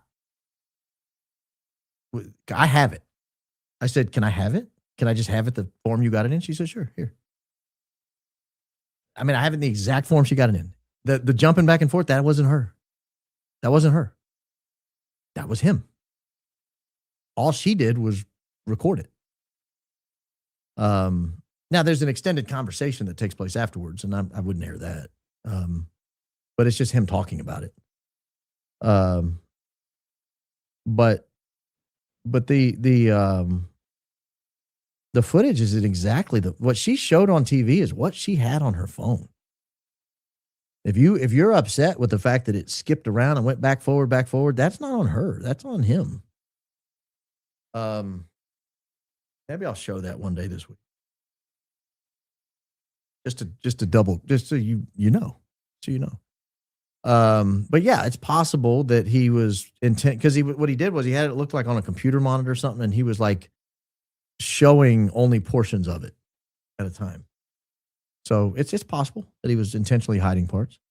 Love your channel, Baron. Have you seen TPUSA songs, lyrics at their events? It's pretty telling if you listen to the words of the songs they play at their events. The lyrics, words, I have not. No, I've not. I paid no attention to what they play for bumper. Did I hear the Operation Epic Furry? Surely you didn't actually say furry. You meant fury, right? No, I meant furry. I stole that from Zach Costello today. He said it during his live. And I thought it was hilarious. I thought I'll never call it Epic Fury again. Yeah, so Zach, thank you. I owe you one. 50 cents coming your way. I'm not going to let you hardball me like Coach does when I clap. Friday, one of my team members told me he recognized the mini Pilsner and mini mug on display behind you, made for a fun, proud moment at work. Thanks. Oh, Langhorn, you're the one that sent it. Yeah. So Langhorn sent these. It's a little mini Pilsner, an Indiana mini Pilsner. And we got the Bravos mug. That's right. Got a Bravos mug. So that's great. Oh, got them all out of sorts. He also sent, I've given most of it to my kids. Sent some lanyards, some sweat, like armbands, some Braves balls, baseballs. Keep it clean.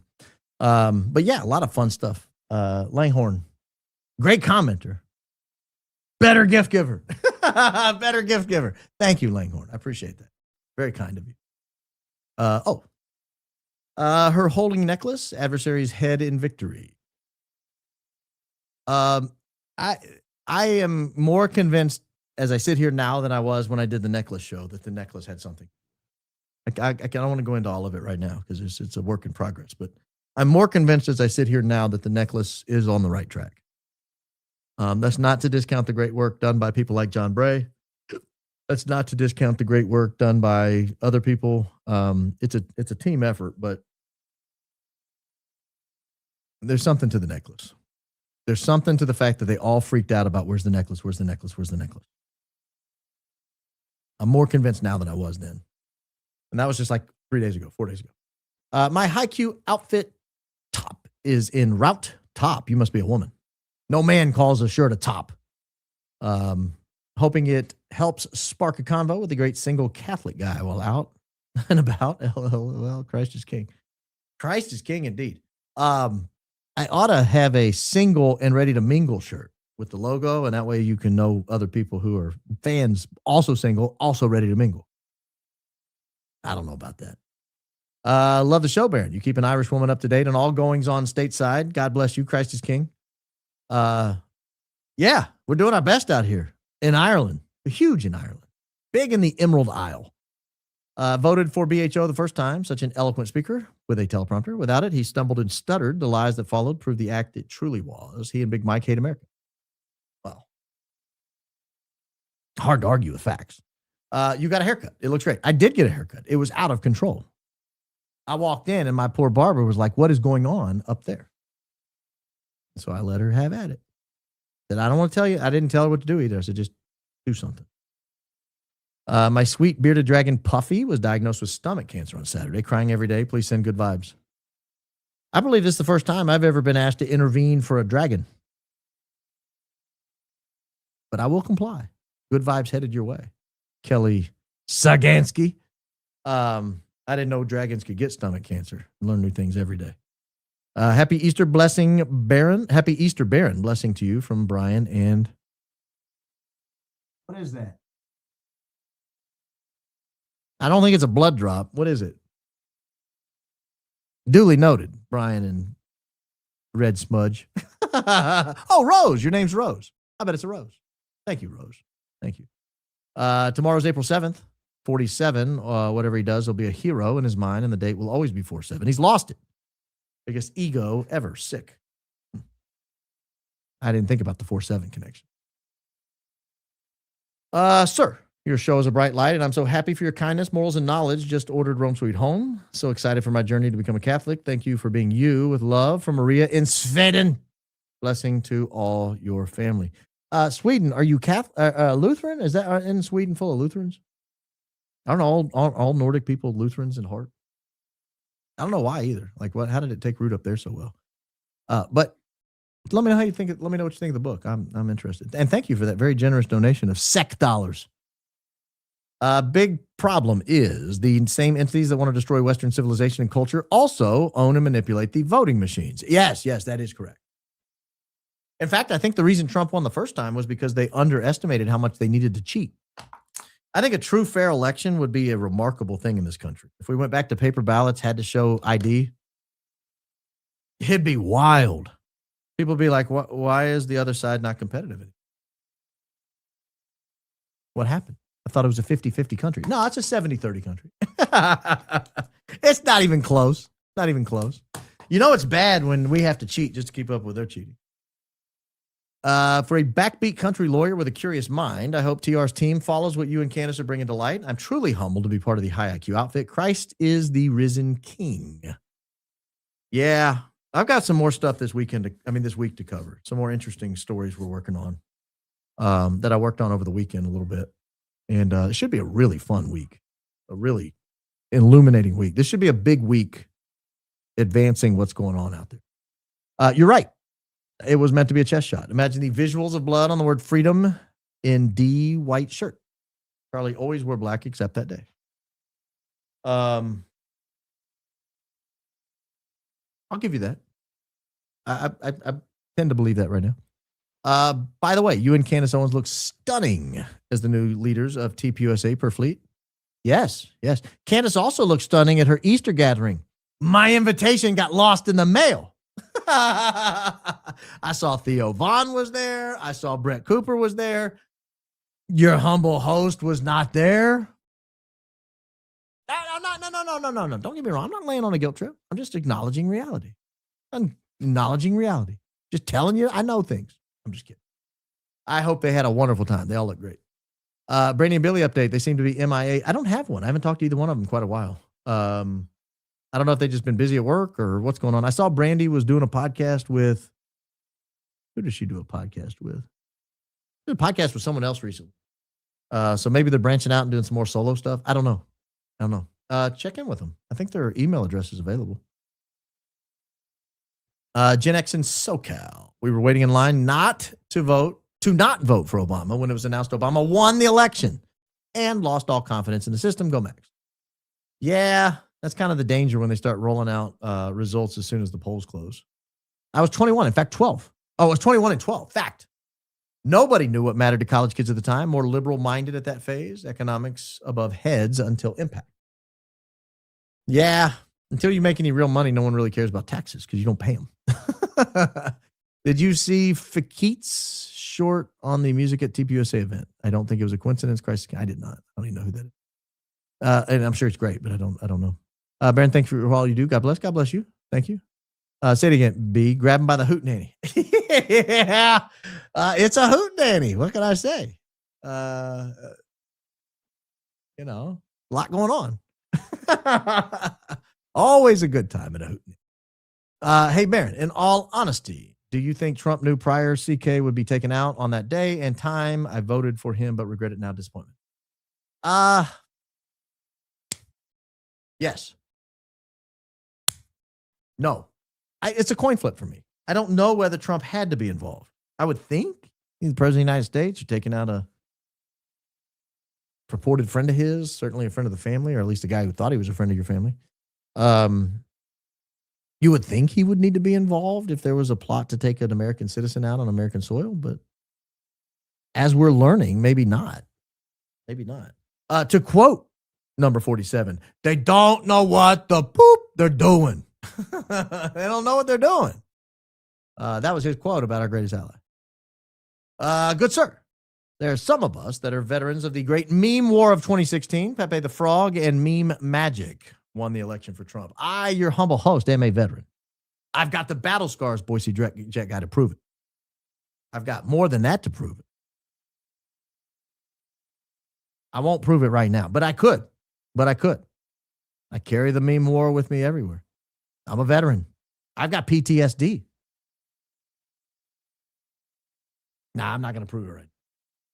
Tyler likes Boyers. I would hope so. He is one. Oh. You mean Boyers? I don't know for a fact. I have no opinion on his alternative lifestyle. If he has one, I don't know. But if he does, I have no opinion on it. No opinion. He could be a degenerate for all I know. I'm not going to comment on it because I don't know. I've heard it, but I've certainly never seen it. I've never seen it. Was it truly a vote for Trump or a vote against Hillary? Christ is king. Christ is king indeed. There were a lot of people that voted against her, sure. Baron, I miss you. I hope you enjoyed Easter with the family. I did short coin. I did quite a lot. Had a great time. Missed you too. Drewski needs Comedy Award of the Year. We need to rally behind him. She's only mad because it's true. Has she I don't think she's commented on it at all. I think people around her have said it's low class or whatever, but that just means it's hilarious. Not surprised at all he fell hard for EK. I mean, I kind of am. I mean, I've said this before. She's conventionally attractive, meaning if you described her, you would think, whoa, what a hottie. Right? And then you see her talk. And you hear her talk. I don't know, man. I don't know how they had a 3-hour conversation about philosophy. I'll tell you that. I mean, I can only imagine that was a one-sided conversation. What do you know about John Locke? The guy from the TV show Lost? No. Swing and a miss. What do you know about Play-Doh? Well, it comes in pink. It comes in blue, green. It has a weird smell. Dries out quickly if you don't get it back in the little plastic thing with the weird, hard to open top. No, that's Play-Doh. I'm talking about Play-Toh. Well, I don't care how you pronounce it. All right. What about Socrates? I don't know what a Socrates is. Are they delicious? Is it like a cured meat? What is a Socrates? I'm sure they're delicious. Let's order some Socrates now. Is it Greek? Does it come with those little stuffed grape leaves? Yeah, kinda.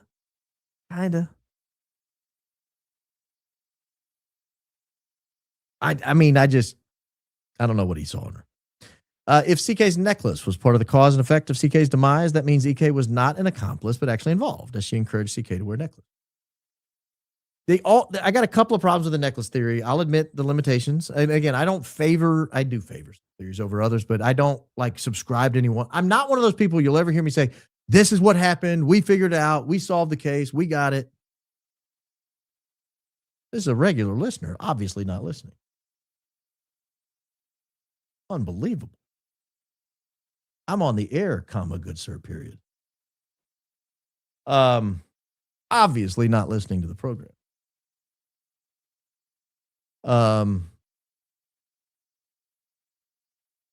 But here's one of my problems with it. If it was the necklace, how could you guarantee he was going to come in and get it and put it on that morning? Unless he did not take it off and it had been on him for a long time, or maybe he took it off a day or two ahead of time and shower, but he did wear it to sleep and he didn't take it off. Then you could get back into it was guaranteed he was going to wear it. Maybe she was throwing you off the scent that it was the necklace by suggesting, oh, it just happenstance. He grabbed it on the way out. In other words, the more they talk about the necklace, the more I think it was the necklace. Urgent message. Urgent message. There was an invoice in Cash's emails amongst the leaks from Iran for the exact small precision explosive from the plant in Tennessee. That invoice was completed on August 25th. Is that true? I've not seen it. We got to find that if that's true. Invoice in Cash's emails amongst the leaks from Iran for the exact small precision explosive. Cash Patel email AES hack. Oh, let's see.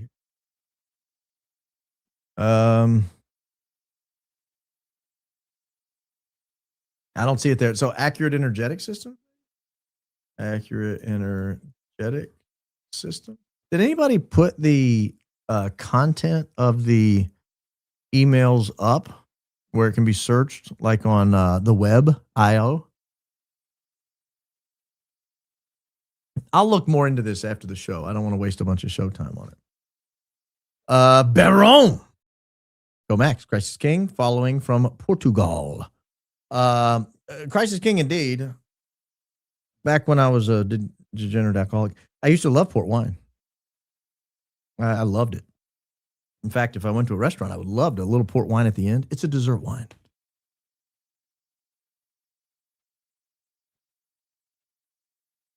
It's delicious, too. It made me think about it just then.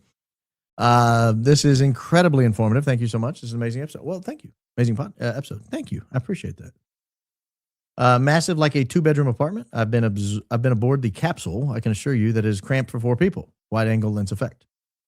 It looks like one to me. I mean, it's huge. Huge.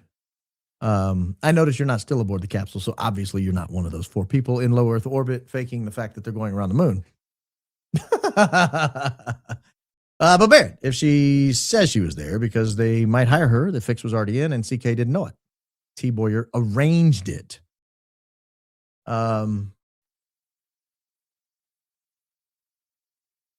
Yeah, that's kind of what I was saying. Bavarian, with a landslide in the midterms looming, do you feel Trump will be impeached and removed, possibly with multiple Republicans assisting to save themselves for the 2028 race? I didn't used to think that would happen, but now I'm starting to think it'll happen. I'm starting to wonder if that's not going to happen.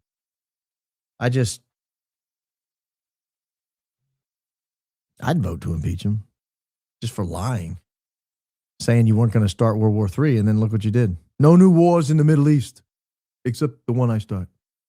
Just had your merch t-shirt delivered now. Quality. Is that a thumbs up? Thank you. Thank you. So happy. It's the small things that matter. Watch every show from Australia. Thank you for your awesomeness. Oh, we delivered to Australia now. Oh, no, knife. It's a knife. I speak a little Australian myself. Un poquito. Let's not forget EK and TB were in the same grad class at ASU. Yes, but he was cum laude. She was not. So maybe they didn't know each other. He was hanging out with the smart kids. I kid. I don't kid, but I sort of kid. Hey, Baron, government works for the people. Can the people, overthrow our government? No. Why? Why not? What does that process entail? Thoughts? It would entail having a bigger army, and we don't. It's just not going to happen. You are the storyteller this generation is so badly needed in a post-Project Mockingbird era. You're connecting the history, context, and meaning, teaching people how to think. Grateful for all you do, Crisis King. Crisis King, indeed. I used to tell people on the radio I was helping them build glasses. I wanted them to build glasses so that they could see the news the way I see the news. And so if they built their glasses, then they had their Baron goggles on, and then they could see the news the way I saw it. So, serious business, folks. This seems like a major donor could be involved. Who owns these private planes and has beef because of Charlie, Philly? Do they own any of these private planes?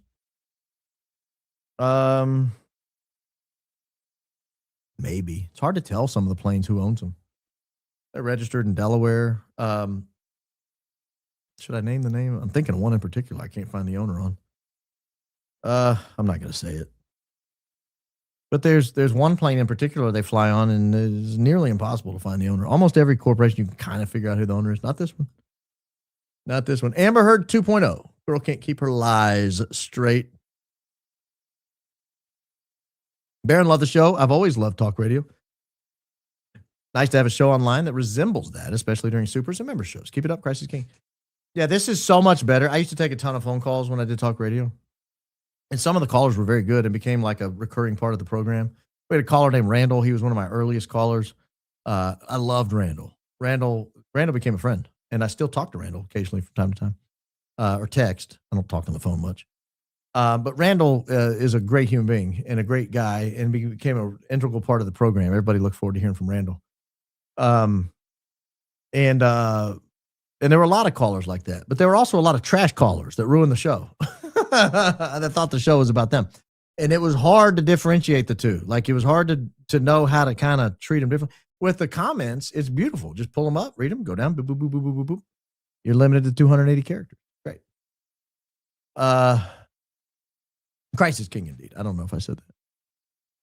Appalling lies from Erika about, well, everything. And regrettable naivete on Charlie's part. Her lies are too prolific to list.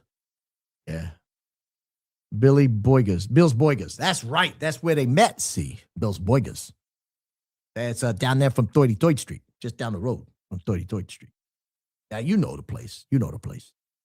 As an Italian and New Yorker, I approve of the attempts of both accents. LOL. Christ is king. Love you, brother. Keep it going. Christ king indeed. I love you more, and I will do my best. Sending this tip for your New York impression. Well, thank you. That's only going to get more of them, though. Troll of a wife trying to get away with murder. We don't know that. That's an opinion. I'm convinced Charlie could have been president as soon as he was eligible. I still tear up when I see videos of Charlie. Thank you for all your hard work.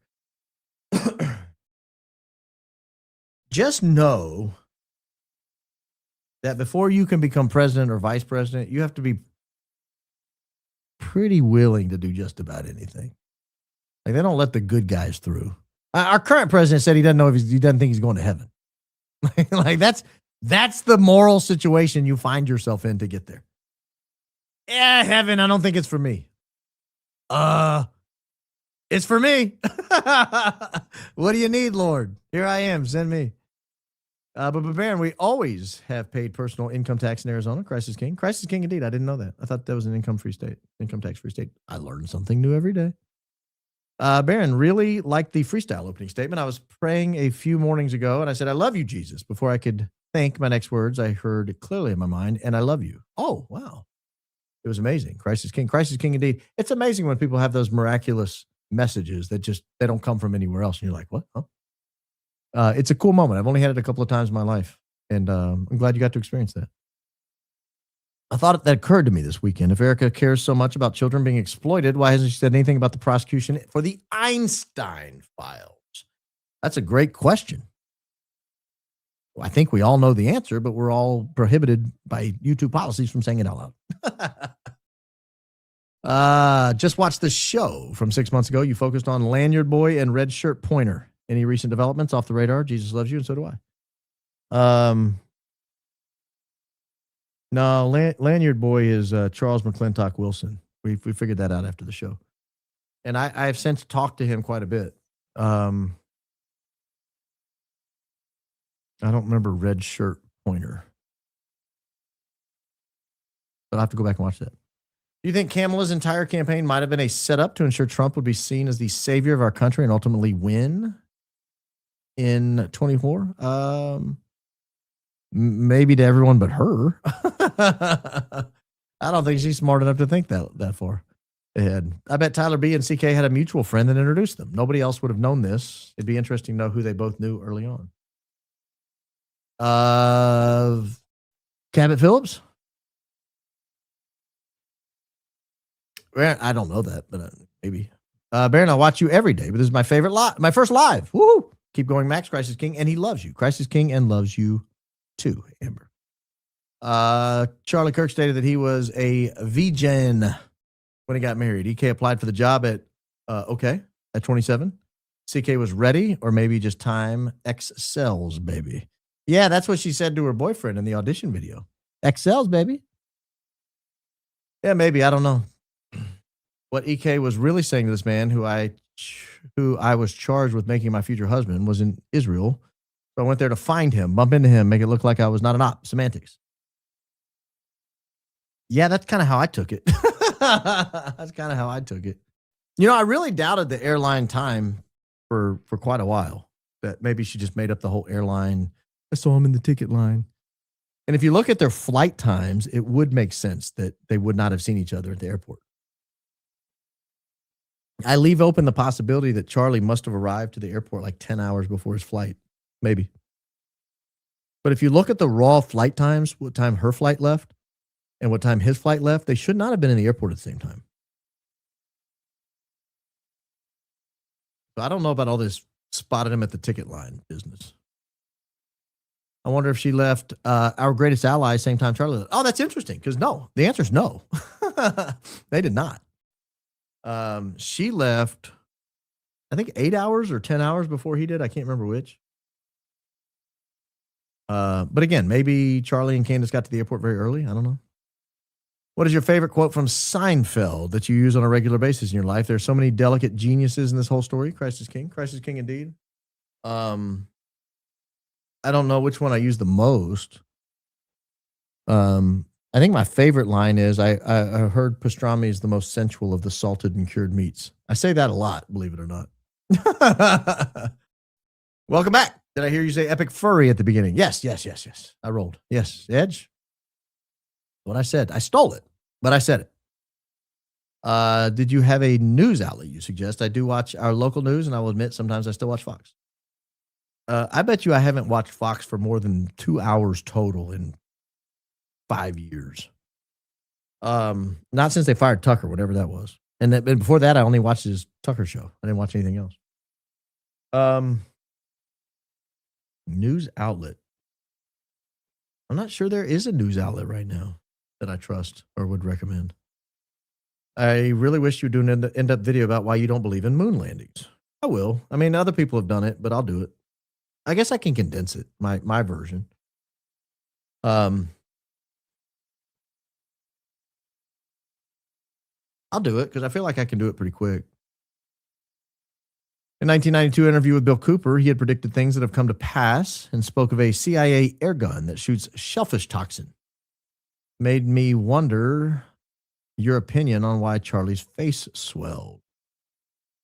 Did his face swell? I don't know why. I didn't know his face swelled. I don't know. I spent the break revisiting Tricky Rick Nopass. He is too sus. Why did he move into place in front of CK only at the question? Was he looking up? Who was he looking? What was he looking up at? And who's he talking to at CK's far left? Are you talking about palm gun, Ricky? I don't believe in the palm gun theory, by the way. I don't think he moved in place just for the question. He was down there while Henry Dell was talking, like 10 minutes before. So I don't know that that's accurate. What was he looking up? I don't know what he was looking up at. I'll give you that. I don't know that. But it seemed to be the same direction that Charles McClintock Wilson was looking. Something was going on up there. Might have just been a disturbance. I don't know. Truly believe Erika was one Charlie's handlers brought in by another handler. Even sadder, I think Charlie had figured out right before the bang. Well, he may have figured out before that. They sold their house several months before the bang. I got my Whole Please mug. I love it. Thanks for what you do. Your content has value and integrity. Thank you. I appreciate that. Thank you. Your haircut favors you. You look years younger. All right. So this is a polite way of telling me I was looking old last week. Years older, as a matter of fact. I don't know any other way to take it. Hey, you look like an old faded grandpa who needs a walker. Years older. Now you just look like a normal age grandpa who still can get around. TPUSA was infiltrated very early on as a mechanism to reach young people. Poster update, it's in Nashville.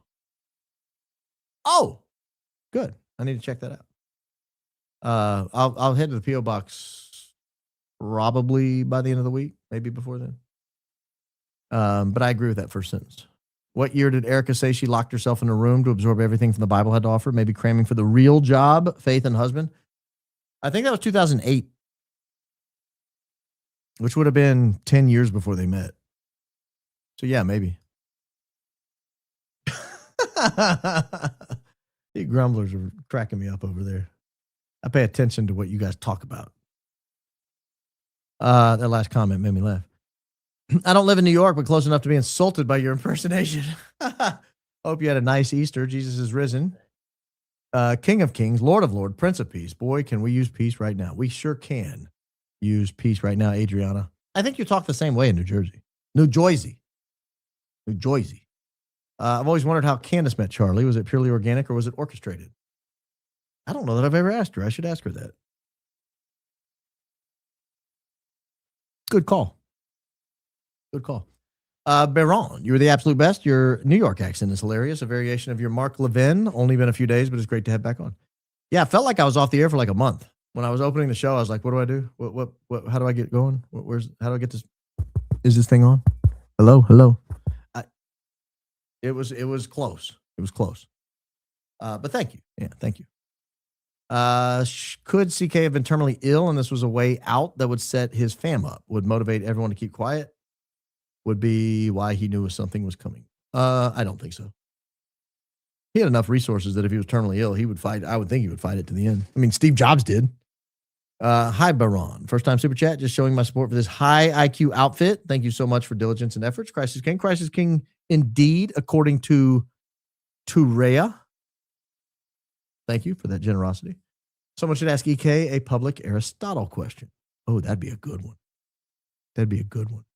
What are your favorite points of Aristotelian logic, and how do they differ from what was available before Aristotle came on board, and how have they developed since his passing? I'll hang up and listen. Appreciate you. Well, thank you. I appreciate you more. It just came out of the trip to the moon was fake. It did. Let's look. Moon fake. Hold on. Moon fake. Is it in the news? I don't see it in the news, but it looks fake. And the first one did too. The first 6 did. Is that when she was dating Cabot Phillips? Was he her family? I don't know. I don't know if she was still dating Cabot when she ran into Charlie or not. News just came out the trip to the moon was fake. Are you the same person that just said that a second ago? Yeah, you are. I didn't see it. I don't see it in the news. Let's try X. They usually are first. Let's see here. Moon landing fake. Well, we'll get to the bottom of this. Latest. Yeah, no, I don't see any breaking news on it. But I see some fun stuff. Wow. I want to cover this Tim Burchett stuff with aliens at some point. That might be a member show. My money is on Harley Pasternak as EK's yay friend. Harley Pasternak. I think I ruled that out. I don't think that timeline works.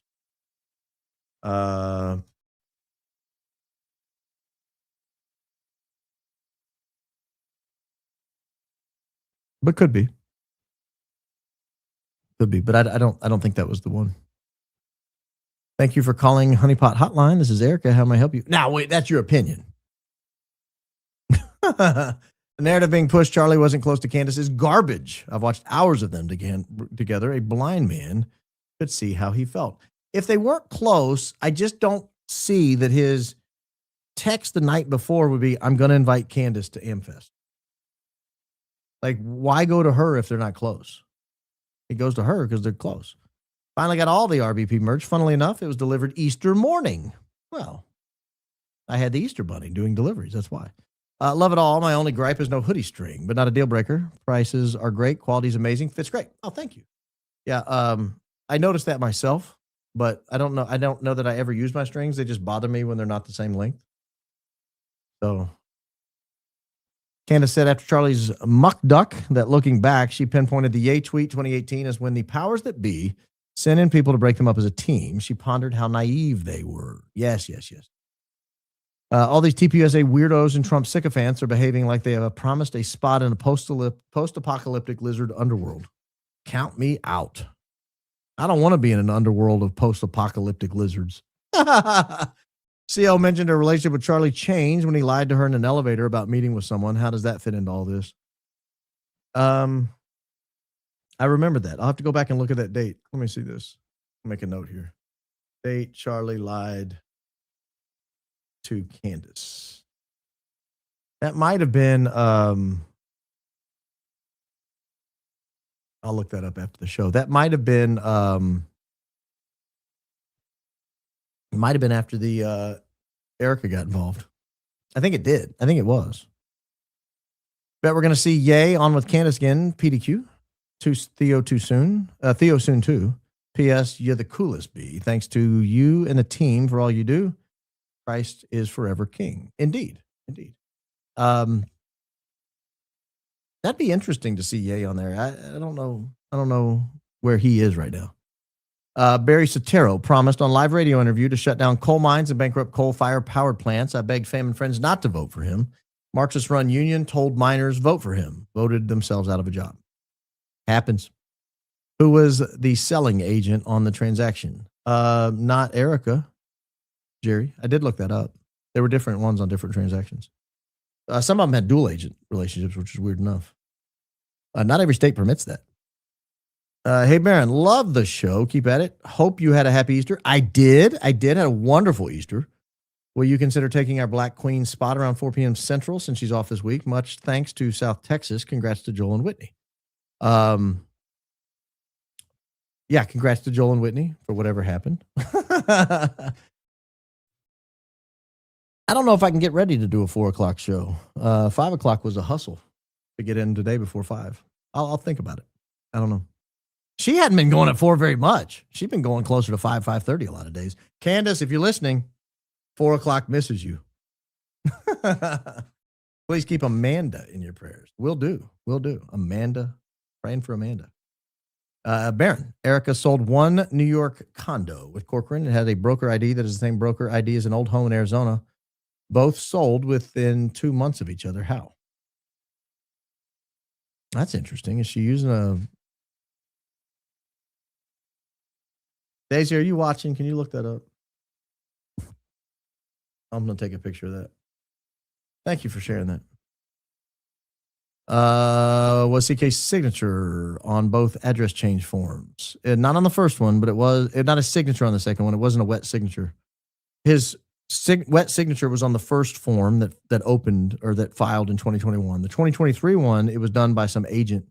And the 2025 one had Charlie Kirk's name printed in, no actual signature. So I hope that answers your question. EK embassy open to find husbands, hundreds high dollar men. Yeah, maybe that's what she was doing. I don't know. Was Turning Point thinking of getting into real estate? Yes, I heard that. I think I heard that somewhere. I think Candace said that. Don't remember where. Maybe real estate company building. Oh, that's a good point. Maybe that's what they're doing in the memorial. Maybe that's what they plan to do in the memorial. Maybe. Can you share why we're praying for Bean footage? I hope they're okay. Prayers, Bean Man. I don't know if it's my news to share, so I don't want to share the news. But it's nothing with his health or his wife's health or anything like that. But it's something couples face and nothing with their marriage. I probably already given it away. Sorry, Bean Man. But let's just pray for all that beautiful bean footage. Reason to buy building would be owning block to control who enters. $4 million to control that? They'd never controlled it before. Hey, Baron, forgive me if I'm beating you to the punch, but have you done a deep dive on Stacey Sheridan yet? Given her proximity to EK and her extensive background working with donors, I firmly believe she's privy to info. Christ is king, indeed, and Christ is risen. It's funny you mentioned Stacey Sheridan. She scares me.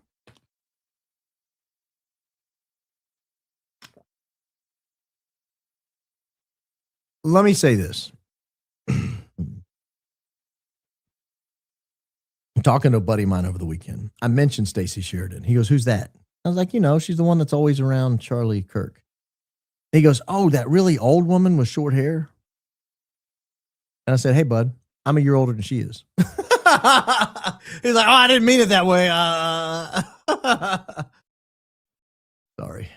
I love all 11 ounces of my mug. Oh, I thought they were 15, but thank you for sharing. Charlie Kirk planned to leave TPUSA and or EK, CK LLC at PO Box. Ooh, that's interesting. I don't know. I didn't even consider that. Got 10 more people eligible to watch the Zach Costello interview Friday. Thank you for that, JoJo. Got my mug on Saturday. Hope you had a great weekend. I did indeed. Congrats on the new mug. But Bear, my daughter, age 8, loves to tune in with me. Can you say hi, Haley Grace? Hi, Haley Grace. Thank you. You're welcome. I hope all's well, Haley Grace. Thank you for all your and Daisy's work. You're appreciated. Christ is King. Christ is King, indeed. Thank you for that. Thank you. Who's this Cabot Phillips character? Shady family stuff, ex of EK, friend of CK. Seems a little suspicious.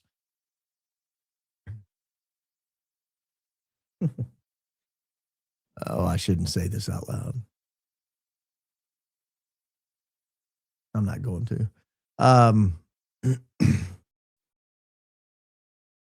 Yeah. I've heard him described different ways. His dad was very powerful in his day. May still be, but in his heyday, 2012 to 2020, that man had some pull. Tim Phillips was really powerful. Where can I see the real CK vid of the neck wound and unaliving? There's so many fake videos. I want the original. Thank you, Baron. I didn't know there were fake ones. Go to the archive.org/download/Kirk shooting. Archive.org/download/Kirk shooting.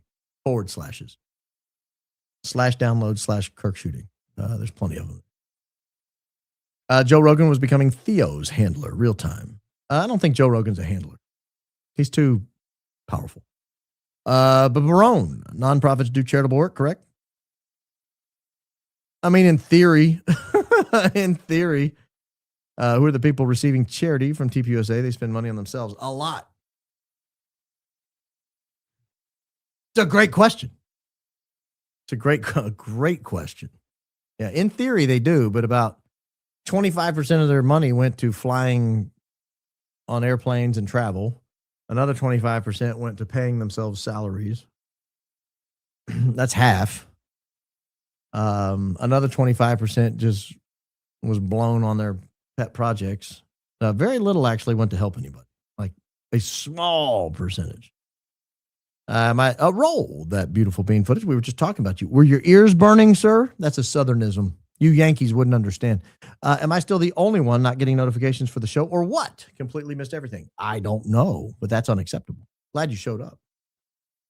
How do you name it? The Charlie Kirk Memorial Building before he dies and not be a suspect in his death. Did I get something wrong with your presentation today? Praying for everyone in the chat grieving. I'm assuming the name was afterwards. I hope. I find it strange that NASA is going around the moon during this war. Does anyone else wonder about this? What are they really doing up there? Thanks for all you do. Crisis King indeed. No, you're not the only one to wonder it. What I am is social media has really fallen into two camps. Like 90% of it thinks this is fake and gay. Then you got a few people out there who are like Moonies, moon believers. And the Moonies are like, yeah, this is awesome. This is so great. But no one's really talking about it because everyone's like, it's fake. Why am I going to pay any attention to it? This is the fakest and gayest thing I've ever seen. F and G. Wait a minute. I didn't know what fake and gay stood for until this very moment. Wow. Whew. Got past me my whole life. Crisis King indeed. Just got my formal invite to OCIA en masse. Excited to join Catholicism. The formality seems appropriate for something as important as my everlasting soul. Yeah, we make sure you know what you're getting. The way I used to teach a lot of OCIA classes. It was RCIA back then, but I taught in 3 or 4 different parishes, dozens of classes over the years, maybe 100. I don't know, a lot. And I would always tell people, hey, we just want to make sure you know what you're buying. Like, we don't want you to get home and be like, wait a minute, how do you roll the windows up in this thing? Like, we want you to know this is how you roll the windows up. It's push button start. Trunk has a lot of space. Nice engine. Really get you where you need to go. Good tires. Quiet ride. Can't hear anything. Like, we just want you to know what you're getting. Oh, yeah, and the devil's going to attack you, so be careful. Now you've chosen a side. You got to be careful. You got to be careful. That's the mistake so many new Christians make. They don't pick a side. Now, they pick a side, but then they're like, eh. And then Trump launched Operation Epic Fury. Tyler Robinson launched, Epic Fury. Tyler Robinson launched Epic Fury. I don't think Tyler launched it. That's where we differ. Trump may have launched both of them. Just purchased my RBP Heather Mauve women's V-neck and now can't wait to receive it. We went to church this Sunday and you helped give me the courage to go back. Thanks for all you do. Oh, welcome home. Welcome home. Keep going back. Keep going back. But remember, as you pick a team, dive in. Dive in. Do you know, have you looked into what hotel they all stayed at near the hospital the night of 9/10? They didn't stay at a hotel near the hospital. They went to Salt Lake. Would be curious if reservations were made in advance. Hope you and your family had a great Easter. That would be foolish of them. Hopefully they weren't that stupid, but we should check. I don't know what hotel it was. I know it's probably, if I had to guess, near the mall, because that's where they went to Aloe. Someone went to Aloe to buy a bunch of jumpsuits and blazers and crop tops. Operation Crop Top. Hi, Baron.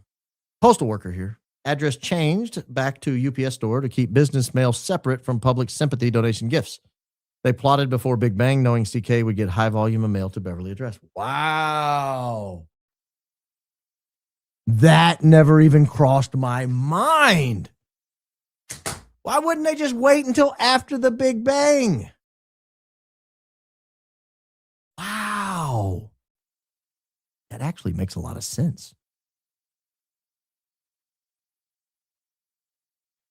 Wow, they didn't want it to get lost in the sympathy cards, and they got a bunch of them. A whole building full. OMG, you just blew my mind. Both sides had an interest in dissolving this relationship. That's where Erika Kirk comes in. Yeah. Blew my mind when I heard it. You say in one breath, 3/4 of you aren't subscribed, and then turn around and start jawline about merch. How many people share your belief Christ is king? Leave your superstition out of this, dude. Have likes. Huh? Let me read that again. You say in one breathe, and I think you mean breath. 3/4 of you aren't subscribed. Oh, I meant 3/4 you haven't liked. So let me correct that. And I think I did correct that. 3/4 of you haven't liked the program. Now we're well over half have liked the program. The other half of you are still slacking.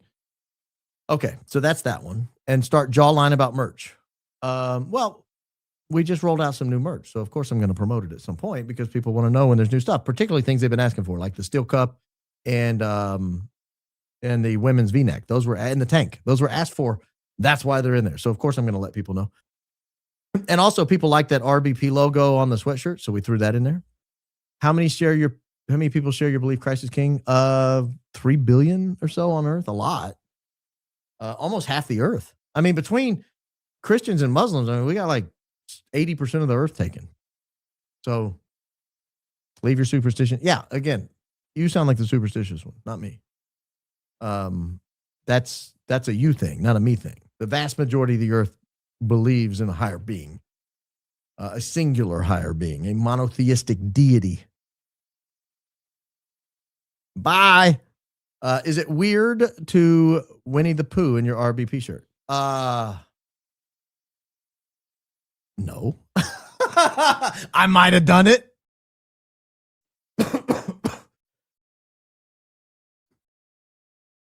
Now, if it was a crop top, it might be a little weird.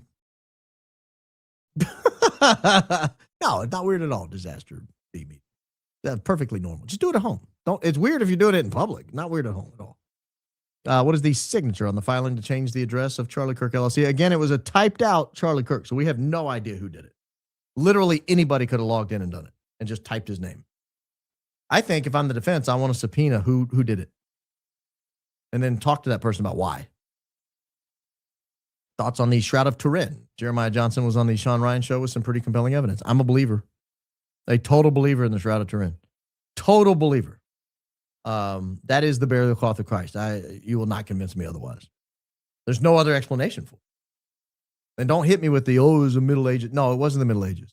There were some repairs. There was some soot. The carbonating was suspect. It was not the Middle Ages. It was a supernatural event, and it looks just like Jesus. Yvonne is Yvonne. You like how I changed that there, Ivan? Baron, I didn't mention the gray hoodie or the beard, but since we're here, love you, B. Christ is King. Oh, Christ is King indeed. Oh, I see what you did there. You pulled a fast one. Opinion on Mitch being honest, considering he also claims Zodiac Killer's his dad. Is he a plant to discredit CO, delegitimize her investigation? Would love your honest thoughts on that weirdness. Christ is King. Christ is King indeed. I'm skeptical of everyone and everything, but let me say this on Mitch. He said he was there, and people doubted it. And then a police report came out that confirmed he was there. And then people doubted the police report. And then his son confirmed he was there because he said he got an emergency call or whatever. So if so, they're playing a long game. Like they started the discrediting game before Charlie was passed, before they even knew Candace would take the opposite side. They started this long con. And I just find that very difficult to believe. Like, hey, we're going to position an asset. Let's just say he's an asset, and that's why he's doing this. We're going to position an asset there. We're going to have him arrested. And then we're going to have a police report written up. We're going to make sure they call his emergency contact, who's his estranged son, who doesn't even know his name is Mitch Snow anymore because he changed his name. We're going to do all that on the off chance that one day Candace Owens challenges this stuff, and months later we can leak out to her. Nah, I just don't. I can't buy that. It's too long of a con. Baron, why is no one talking about the kid to Charlie's right that looks like he pulled a gun out and shot Charlie? Also, he's wearing rubber gloves. Couple problems with that. One is the wound was not to Charlie's right. It was to Charlie's left. So you can't shoot through Charlie and create a wound over here. So that's problem one. Problem two, if you're talking about the kid that does this, I don't know if that's what you're talking about, but if that's what you're talking about, no one shoots a gun like this, certainly not accurately. I mean, can you imagine like someone breaks in your house, you're like, bang, bang, bang, bang. I mean, come on. And then you hit your target? No, you probably kill the dog. Shoot your plate glass window out. You know, be careful. Don't shoot like that. If you go to a gun range and do that, you're going to be banned for life. And so that's just, if that's who you're talking about, I don't know who else is wearing rubber gloves. My boyfriend has been watching the Artemis 2 streaming all day. I feel like NORAD's Santa Tracker has more credibility. What are your thoughts? Yeah. It's Santa Claus 2.0. Are handlers ever utilized to try to keep people from rising? Yes. and they do an effective job. Also curious if you receive threats and define threats, touching on topics that I can imagine agitate the top. I don't want to go into that. TPUSA played very intentional music this weekend. One song was Break the Chain. They're telling on themselves and laughing because nothing is going to actually touch them. Christ is King. Are you talking about The Chain from Fleetwood Mac? Never break the chain. That song? You don't love me now. You will never love me again. That's a great tune, by the way. Got that album down here in my album. Might be able to pull it out on short notice. I don't know. It's too heavy. Thought I could move it closer to me so I could look at it. It's facing that way. Oh, now I got a cramp where I tried to move it. Great. It's amazing I can walk. Remember when Ye used visual cues on Alex Jones? You talking about the fishing net and the Yoo-hoo bottle? That was great. That was peak Alex Jones. Still your best supporter from Alaska. Reside in the biggest little city in Alaska. Still at work. Can't wait to start this pod. Christ is King. Christ is King indeed. Yeah, you guys, it's early out there in Alaska. Oh, Balix Tones. I'm sorry. Balix Tones. Your recollection of what the Tea Party is different from mine. I recall their obsession with fiscal austerity for poor, tax breaks for the rich, and harping about welfare queens. Yeah, I said fiscal sanity. That's what I said. You just repeated everything I said in different words. Fiscal responsibility. Tax cuts. Rein in spending. Put people back to, I mean, this was the Charlie Kirk message for like 8 years. Then he went rogue. He went greatest ally. If you could only present one piece of evidence about the whole investigation in court, what would it be? Google search trends would be my number one so far. That would be compelling. That would require a lot of subpoenaing to find out who did those searches. It'd be very interesting to see the results of that. And talk to them about why they were doing those searches. That would be interesting. I don't think that's the most compelling, though. I don't know what evidence they have collected. And I don't know if what we're hearing is what's true or not. For example, there was a big hullabaloo about the bomb dogs over the weekend. I feel like Daisy got the better of that. But there was some question whether the bomb dogs actually were deployed. Were they actually bomb dogs? Could they smell guns? All this kind of stuff. And Daisy dropped the hammer. That was an interesting discussion that took place on X. But I mean, that would be pretty compelling if they weren't, if what Candace said was true and they were not able to find the guns, and then, you know, the Three Stooges show up and trip right over it. That'd be really compelling. I'd like to see the whole video. Again, I can't say what I would present because I don't know what's out there. I would love to see the whole video of the guy on the roof. What was he doing for those 6 to 8 minutes after he got to the roof, but before he took his position? Was he in communication with anybody? Was he on a phone? Was he playing on a phone? Was he texting? Was he playing Words with Friends? What did he have communication device on where he's like talking to somebody? You know how they do? Did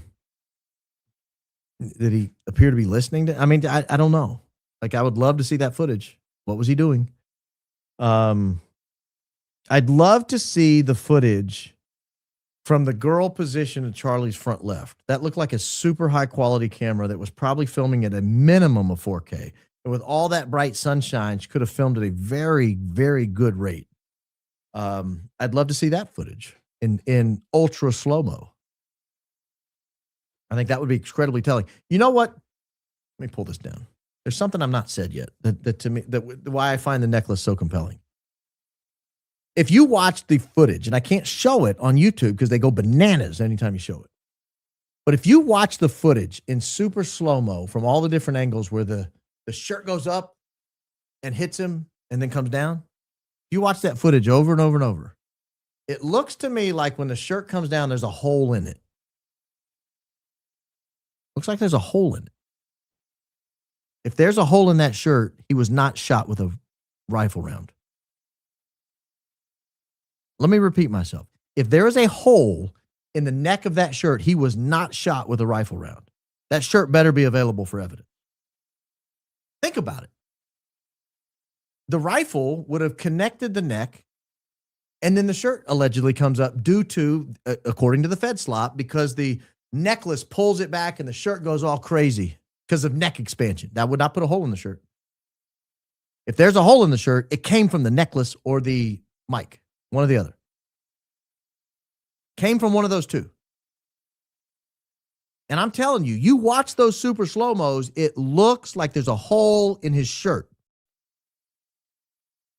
And that would make sense if some sort of accelerating force generated from under his shirt. Because if something came out from under his shirt and went up, unless his neck just happened to conveniently be hanging open, it would have poked a hole in his shirt in order to contact the neck. I've watched so many pieces of footage, and it looks like there's a hole in the shirt. So I think I would want to look at the shirt. Is there a hole in the shirt? If there's a hole in the shirt, is it 0.3 of an inch wide? Because that would be a 300 Win Mag. What did they shoot him? Not 300 Win Mag. Same width, but a 30-06. Is it the same size as a 30-06? I mean, that would raise a little bit of question, though, because still, how, in order for a hole to be here, the shirt would have to come up before the bullet came through. Otherwise, I'm telling you, there's a hole there, that's not a bullet. I want to know where the shirt is. The shirt also would show whether there's any kind of explosive residue. If they threw the shirt away, defense, subpoena it, spoliation charge. Period. End of story. That shirt better be available.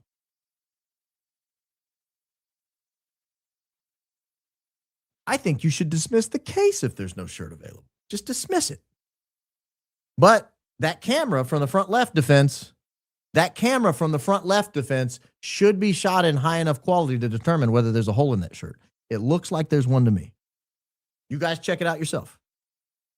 You guys look for yourself. See if you see a hole. I see a hole. If there's a hole, I'm trying to try to Johnny Cochran this.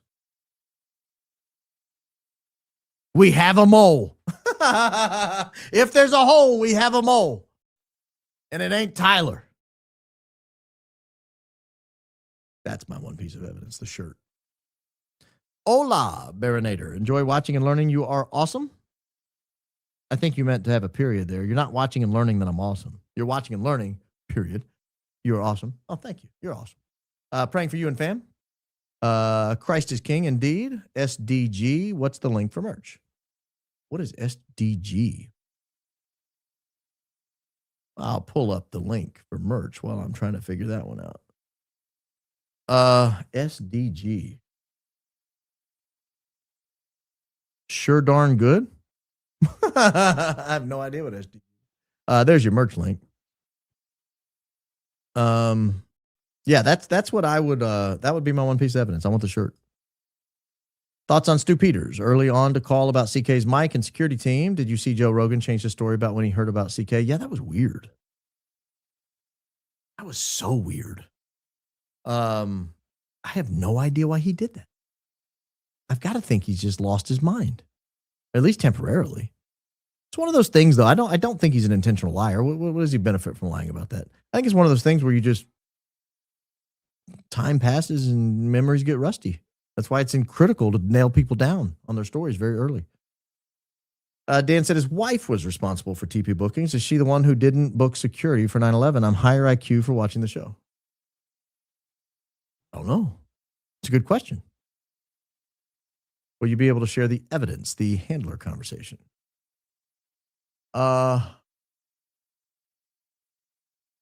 Maybe in time. Here's a way to think of the handlers. Politicians equals power that be. Powers that be. No. The politicians are not the powers that be. The politicians are being handled. They're goods. They're being bought and sold. To the extent they're useful, they stay around. To the extent they buck the system, they get run out of office. handlers equals powers that are. Yeah, see, I don't even think politicians are powers that be. I think politicians are just chattel. Handlers are the powers that be and are. All of these are subjects to the power that is. Christ is king. I'll give you that. But Satan runs loose, apparently. Hi, Baron. Watch Thursday's episode 3 times of the weekend while visiting my parents. It is weird. Your voice is calming. Can you say a prayer for my parents? They are 92 and 89 and not doing well. I certainly will pray for your 92 and 92 and 89-year-old parents. I don't think it's weird. I have a very calming voice. No, I don't. Thank you for that high compliment. That's all I can say. Bugs are neat. We've got ourselves a bugger. I'm no EK fan, but when she says her intention for Israel was to find a husband, I think of it like Catholic prayer intentions, like she was praying for this as she traveled on her pilgrimage. I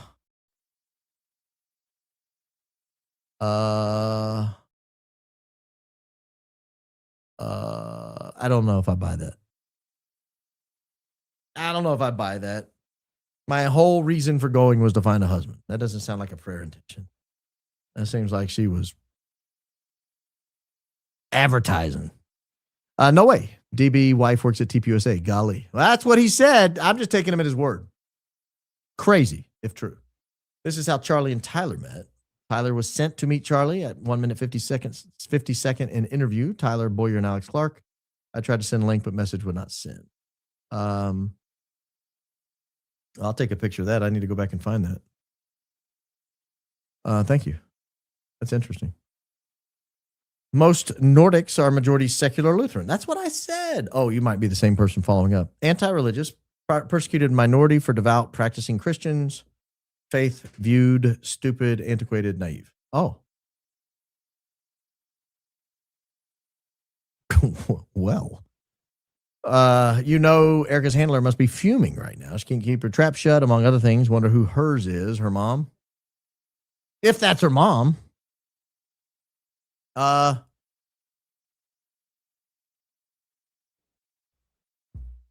maybe. A 1-month subscriber to you and the coach today. Happy to be part of the truth. Thank you for all you do. Coach is great. I always have a great time listening to Coach in the mornings. Since they can't link the gun on the bullet, can either be thrown out of evidence. Why not? Seems gun would be if they can't prove it was fired. Christ is king. Christ is king indeed. I think that goes to weight, not sufficiency. So I think it would come in. Would it be legal for Tyler Robinson's defense team to use Ian's web software to sift through the hundreds of thousands of records that just got dumped on them? Of course. Use any internet tool they want. First song played at the TP event in Washington was The Chain by Fleetwood Mac. Great song, really suspicious choice. Yeah, now that you've confirmed it was The Chain. Now I will say, I was asked if I could open my show to music, what would it be? And I said it would be The Chain by Fleetwood Mac. So maybe that was their offering to me to come host the Charlie Kirk show. I accept. I've already been named your CEO. R rants, please. Don't know what that means. Meme war vet, and you can't show us. Where's the tat? Oh, gosh. I have a meme war inspired tattoo. That is true. A meme war inspired tattoo. Those who are members have access to a show where I showed it. I didn't even show it right here. I don't know if this shirt comes up high enough. And no, I'm not going. I'd have to take the sweatshirt off, and I'm not going to do that. That's funny. Happy Easter. Super chat here to JIC. You don't get to rumble. Just in case you don't get to rumble, use the hold please mug. Love it. Oh, great. I'm glad you like the mug. I'm going to get to rumble. I see my grumblers over there. They're talking. I know what's going on in Grumble Land. I've been watching. Apparently Tucker went off on Trump. Every time Erika doing her goofy smile reminds me of Adfleet's video of you and your missing teeth. She was sent to control Charlie 100%. Love from London. Yeah, that was a day. That was a day. Adfleet added at least 40 years to me that day. Tanya is pronounced Tanya. 94 5% of people say my name wrong. Ugh. Thanks for trying. Treadmill drummer. Oh, I said that right. Would TP board minutes document info on why they purchased the building? In theory. Hey, Baron, what's the book recommendation on logic? Tips on how to raise siblings that are close as adults. Under 6 years old. If I'm teaching logic to under 6-year-old, I'm using the Critical Thinking Detective series. Critical Thinking Detective. It's a fun game. Under 6, you're probably going to have to get involved, but make them solve the puzzles. And then read the explanation of why it was that way and really help them start to develop that neuroplasticity that solves and thinks logically. I'm sure Bongina said his wife worked with TPUSA to book Charlie for Bongina. Not literally for TPUSA, just the wary of litigious, just wary of the litigious nature of Americans. No, it sounds like he said she talked to him every day. Sound like she worked there. A Bongina. EK, perfect date is often described as April 25th because it's not too hot, not too cold, meaning you only need a light jacket. That's making fun of not prom queens. What am I? Pageant girls. I heard Megan or someone say Erika gave him the St. Michael pendant the night before because of the witch thing. I believe Charlie loved CO and Erika studied CO videos to prep for Charlie. Maybe. I hadn't heard the date that she gave the St. Michael's angel. St. Michael medal. My son broke up with model-like girlfriend. His friends were shocked. He said 0 between the ears. Well, anyone can be dumb. They don't have to be good looking. So the question is, who is your handler? Candace? Do I have a handler? I have no handler. I don't know anyone. I do. I like Candace. We talked over the weekend and had a good chat. But if she was my handler, I would have been invited to Easter. I wasn't invited to Easter. No handler.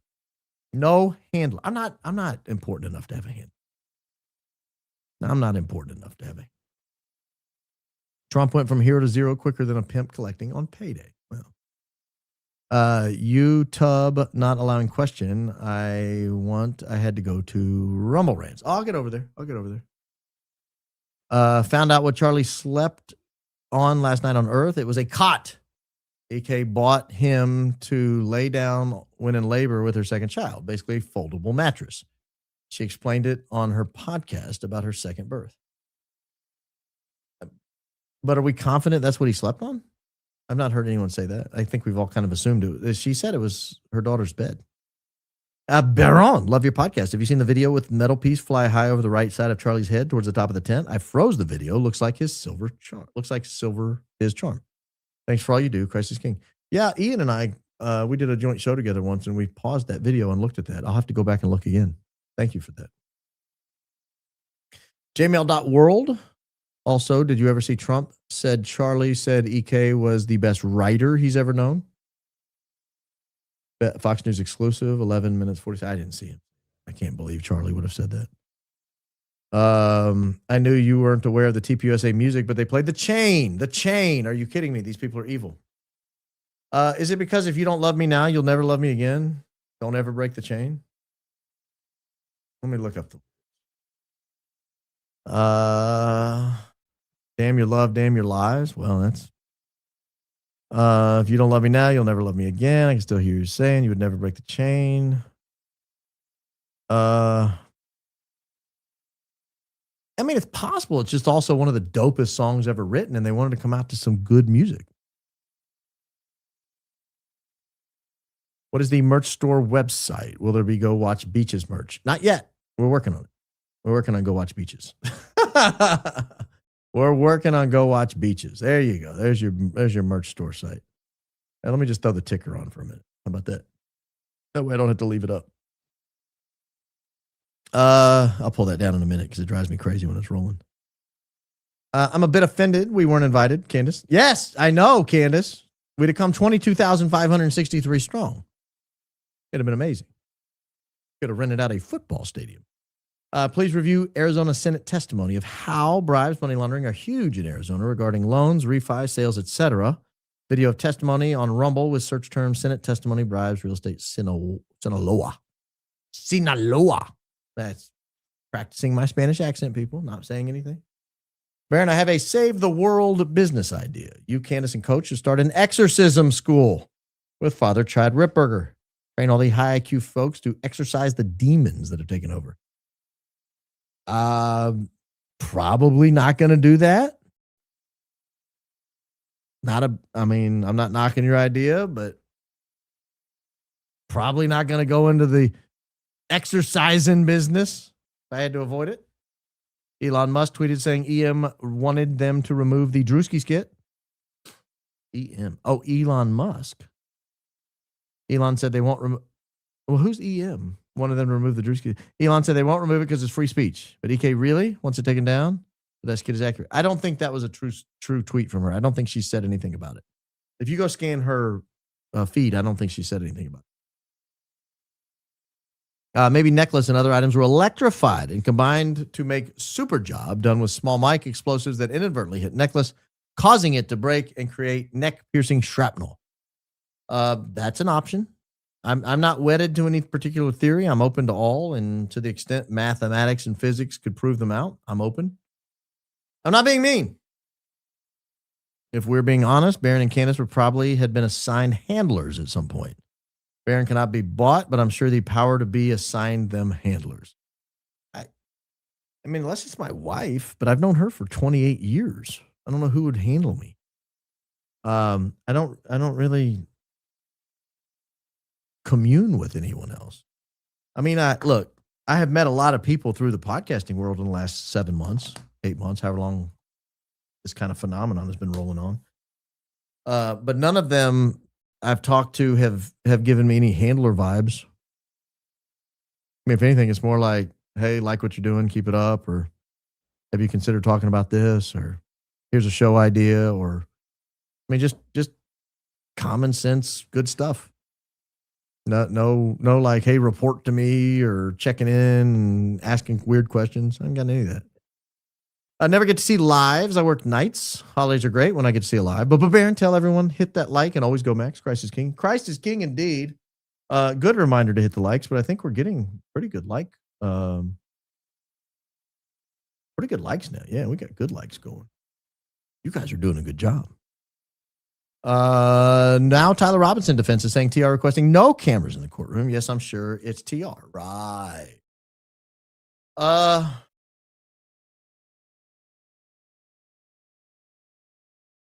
I have a theory about that. I'm not ready to say it. It's not developed.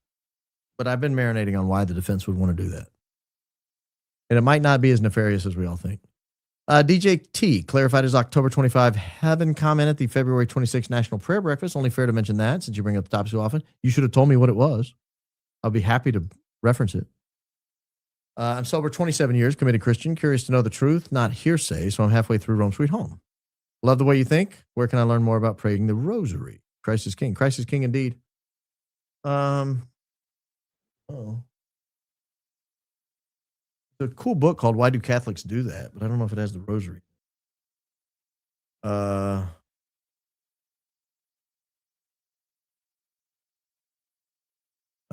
a website called therosarycenter.org. I mean, I don't know. I would just look up like Catholic teaching on rosary or something. See, the way it was explained to me was there are 150 prayers, or there were. Now there's 200 in the rosary. There used to be 3 sets of mysteries, and each rosary is 5 decades of prayers, 5 sets of 10 prayers. And you would marinate on those mysteries while you said the things, and it roughly equated to the number of psalms. So the elite, the educated class used to pray the psalms regularly. Good habit to get into, by the way. Particularly 32 and 51, best psalms. Not that there's bad scripture, but there's my favorite. Psalm 51, Psalm 32, dope, lights out, read them, pray them, reflect regularly. We all need it. And the way it was described to me was it was accessibility to develop similar habits. But, I'm not the best at explaining stuff like that. Edge. Rick was to CK's left into Hunter's first question, then moved over. He was still in CK's left.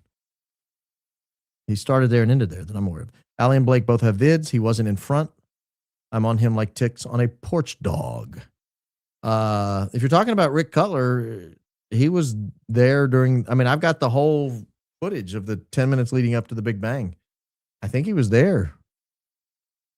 He was there while Henry Dell was talking, and he was there while Hunter Kozak was talking. I'll have to go back and look at it, see what you're talking about.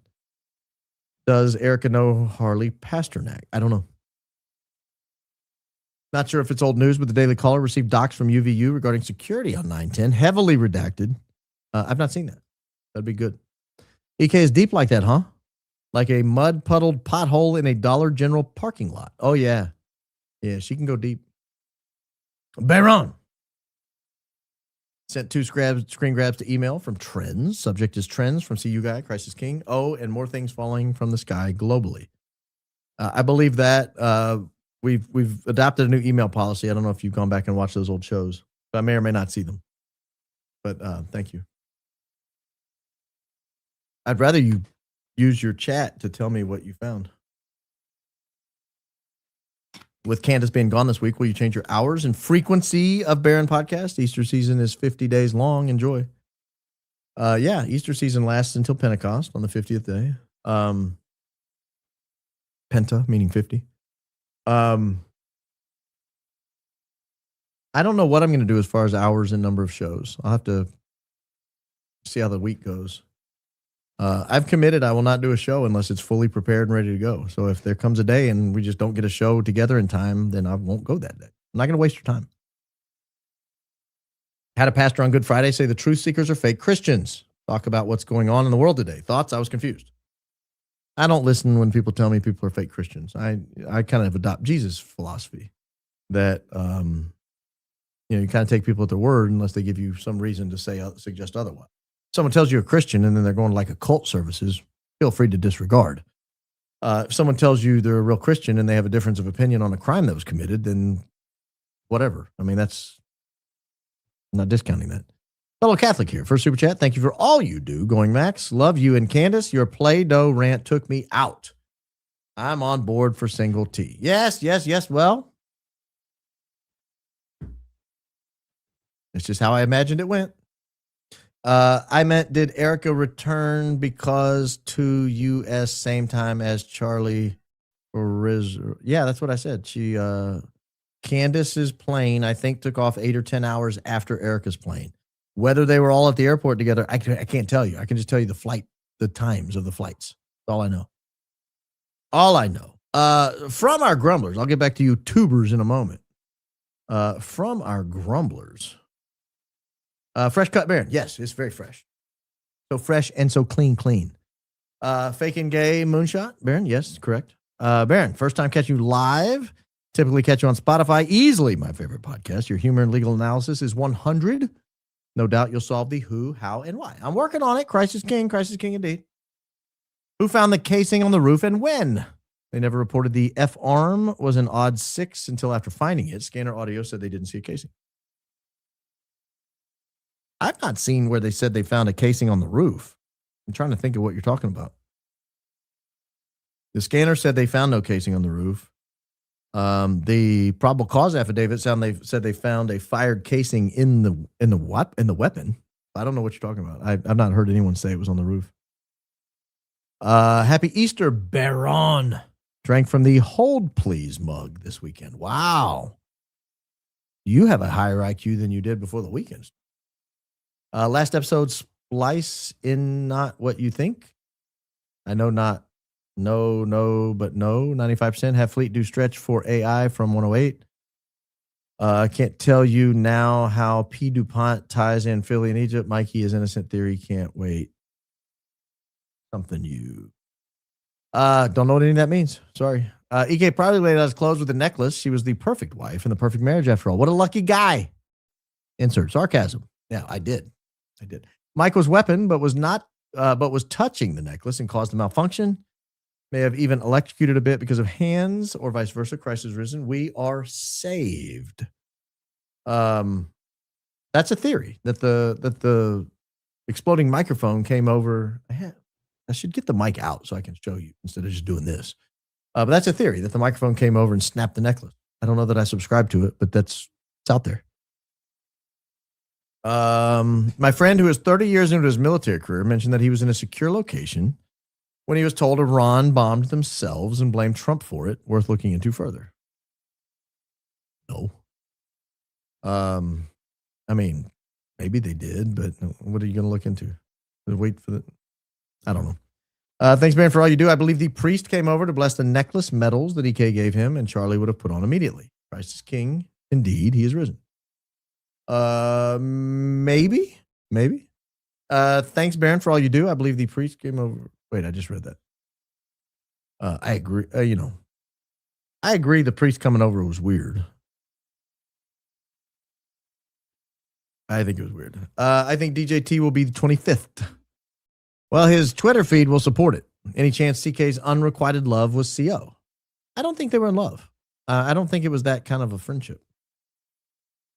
No. Oh, you're talking about the person identified? No, it was not. It 100% was. It was someone else. You were missed, Your Majesty. Oh, thank you. I feel the Dalmatian coat coming on right now. So how is he doing now fiscally on CK and the changing the address? Made my jaw drop. Well done, sir. Oh, thank you. Daisy found that. How's he doing now fiscally? How's who doing now? Oh, Your Majesty? Getting along. Thanks for asking. Hi, Baron. The witness who knows George Zinn is Darren Brunson. Yes, we were able to confirm that on that show. Sent you an email starting with MK in the title about the lady next to him also, and info about others saying he was shot in the chest. Thank you. I was able to track down some of those things, so thank you. Valhalla never pushed back on Gary when he said casing from roof matched rifle. When was that found on roof? Yeah, that's news to me. I've not heard that. Yeah, my chats don't often land like I plan. I'll work on it. Well, I'm sorry, Langhorn. I do my best to read all humor into all chats. I don't always succeed. Maybe it's your humble host is the problem. Ad fleet. Baron. Our lovely mods, the Squashes, Joel and Whitney got engaged yesterday. That's why we're congratulating Joel and Whitney. Congratulations. They are getting married. That's what the congrats is for. Just thought they deserved the shout out. They do indeed, even though you gave them black hearts. Let's go with pink or red, please, when people get engaged. Only a time to develop a black heart down the road. Barrett, you and Candace both say something changed with Ye's tweet, but haven't seen any evidence presented, unless I missed it. You mean other than the fact that they ceased doing anything together? And Kanye totally savaged them? What evidence are you looking for? Did you see the Charlie Kirk files released by UVU, Security Communications and Documents from 910? Just emailed them to you. Thank you. I'll find them. Probably won't check my email, but I'll find them. Want to point out that I've seen 4 other Icelandic people send super chats. How do you know? Do you realize how crazy that is with the population of 370,000? That is crazy. Glad you enjoyed Easter. I did enjoy Easter. That is crazy. Apparently, we're big in Iceland, too. I had no idea. The Balkans, Oklahoma, now Iceland. Are you out of your mind? Something weird's going on. Maybe they know I've always wanted to go to Iceland and look at the northern lights. I'm assuming you've seen them, Anna. Money is no object when you're bankrolled by a foreign government, so $4 million for a building is nothing. Well, that's certainly a suspicion. Save time and money on your next truck rental nationwide with Dirty Truck. Huh? Really? I don't think she made demonize when hooking CK. She read the script, played the part, and had a hoot nanny, and he fell for it. Poor guy. Man, I shouldn't have said hoot nanny. My wife's going to kill me. I've been calling those things hoot nannies for decades. She hates it. Oh, gosh. But you're not wrong. You're not wrong. It's undefeated. The problem with the Tea Party was they believed making the poor poorer was the whole fiscal picture. Economic inequality and suffering, who cares? You did not know the billionaires ran the world. I'm aware they run the world. So there's a difference. I agree with you that poor people are exploited even in a place like America where there's plenty to go around. I agree with you. However, You should not get into a situation like I was in when I was teaching years ago, where a young woman dropped out of school because she made way more money off the system than she would ever make working, and she figured it out. And at the time, I don't remember, she said she would make like $55,000 a year just doing nothing. And she was like, the job I'm studying for is only going to pay me like 30, and I won't qualify for all this other stuff. So I'm making a strong fiscal decision not to pursue education. And I thought, wow, we have really screwed this world up. So there has to be a balance, right? There has to be some kind of a balance where people don't fall through the cracks and just get cast aside and forgotten and just end up homeless and just destroyed. But we also need to take capable people and encourage them the best we can to enter the workforce, remain in the workforce, become productive members of society. You know, what was God's original commandment? You got to work. There's value in work. There's value in work. I'm sorry. Your New Yorker bit is sure to get a hit from Ad Fleet. Oh, well, she's watching. Gotta watch out what you say when Fleet's watching. It might end up in a cartoon. Christ is king. Indeed. I talked about forgiveness with my dog, about how it was a sin to steal my Easter dinner. She said she would do it again. Jesus will always forgive her. Work in progress, I guess. I don't want to be the one to break it to you. Humans have souls. What differentiates us from animals. Just brought the DK and mint green anticipation. Oh, you bought merch. Sean, Joe left for Gary's. Bye-bye.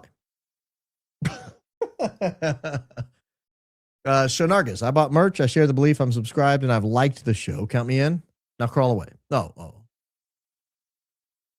Edge. You need to watch video of you with a battle bun. I have. It's amazing. Baron St. Michael's medal, more of a he never took it off. It was his armor. EK's biggest thickness medal was his Northern Ireland Catholic ever seen. EK biggest thickness medal is it was a big one. The medal. It was a big one. But yeah, I don't even know if he was wearing it that day, the St. Michael medal. Doesn't look like it under his shirt, but I don't know. Theory. CK found out about building purchase and change of address, so he wrote Doge-style memo. Too many shady moves for him not to respond. I think it'd be hard to buy a building without the CEO knowing. And the change of address didn't come until after the Doge memo. Baron, long story short, my dad knew Bill Cosby from Temple University, and Bill called him from jail, said he was set up because he wanted to buy NBC. Wow. Bill had NBC money? I mean, he was eventually acquitted, right? Then they set aside his conviction. Evil people will do dastardly things when they know they have total immunity. There seems to have no shame and no remorse. They seem to have no shame and no remorse. Yeah. How can one be eligible for a gifted membership? I think you just have to be on the live chat. So there's 21,323 people now. If someone gifts one of those people will be lucky and they'll get it. I don't know if you have to like sign up for it. I don't think you do. Shout out to my fellow Okies, but I happen to be your number one fan from this great state, sir. Yeah, somebody has to be. And obviously it's you, Janice. Obviously it's you. I had no idea until this very moment, but apparently. What is your take on Nick Shirley? He popped up out of nowhere. Love your show. He did. He did pop up out of nowhere, and I don't know that I have a take of it. I haven't really come to that conclusion yet. Baron, haircut looks great. Love your show. Thanks for all you do. Keep spreading truth. Christ is king. Christ is king indeed, Mama Joy, and thank you for that high compliment. Thank you. You're a woman of few words, Delina. I bet CK's shirt is not available for evidence because Brian Harpole on the Sean Ryan pod said they cut it off at the hospital. I thought he was covering for a crime the moment I heard him say that. You would think that the shirt he was wearing when he got removed from Earth, everyone would know that's evidence and you just got to preserve it, right? You would have to think that. If they don't have the shirt, they're all guilty and they're all in on it. And it's 100% evidence. I'm sorry, period, end of story. No excuse for throwing away the shirt of a murder victim. None. And if the defense knows that and they don't raise holy hell about it, they might be in on it. That's a guaranteed win. Slam dunk. I would like merch without my initials. This is your opening statement. Put me down for a large one on that. Well, we got to roll these things out. So I'm working on it. We're working on it. We got to roll them out one at a time, or two at a time, maybe. EK claimed in New York Times interview that CK plucked her out of secular New York lifestyle, showed her a different way. Also claimed first time she met CK was getting a job in Faith Division. Both can't be true. Yeah, chalk that up to her many mysterious inconsistencies. Did you get a chance to speak with Coach Colin about the tip he received on Connor the Scribe having cancer as a kid, resulting in an ongoing limp? This would definitely change things up. Connor looks like TR's twin. It would change things up quite a bit. Does Colin know more than just that? Because I've already heard that. Does he have a way to verify that? If so, I need to follow up with him. EK told Waters that CK grabbed his necklace and ring that morning, which means she was awake, yet she didn't get to give him a kiss goodbye. Fighting? Yeah, I would think if your husband's flying out of town and you know he's leaving, you'd say, bye, honey, and he'd come over and give you a kiss. I would think. We ladies need a t-shirt that says, hold, please. Ma'am. Ma'am. Thank you, Delana. I hope I'm pronouncing that right. FYI, Charlie's kids weren't Charlie's kids. They are Erika's and Cabot's. That's a big statement. I don't know if that's true. The pictures they posted of the two of them with the kids were all taken within 48 hours of 2 pre-scheduled days, then released on social media. Do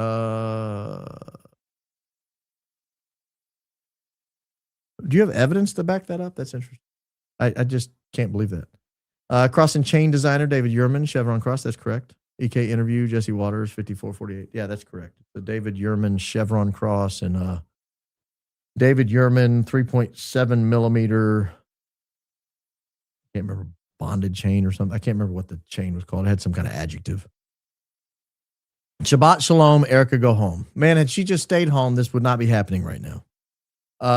West Texas is the best Texas. Last night's live proved 100% Necklace absolutely involved in the taking down. Gary, you and your audience must watch it. Blake even shows people who partook in the event. I haven't seen it. I'll check it out. Glad you're back. The confirmation of the song The Chain reconfirmed. We are truly living in a psyop run by elite pedos with a sense of humor. Good gravy. Good gravy. I hadn't heard that in a while. I haven't heard anybody under the age of 70 ever say good gravy.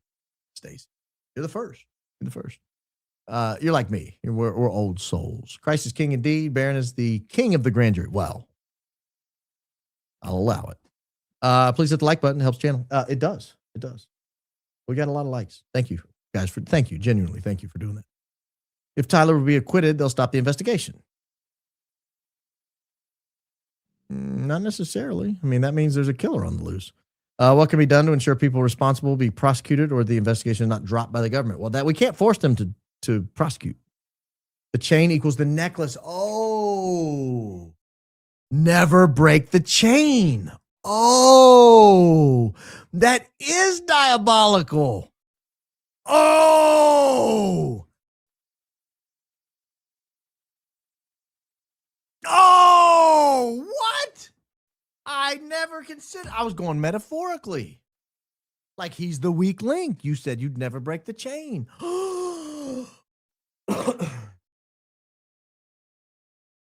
What? Oh, no. Was that this weekend? Was that after my necklace show? Was it Thursday I did the necklace show or Wednesday? Was that after the necklace show? I just felt like our nemesis sucking in 21 gallons of air. What? Toolkit.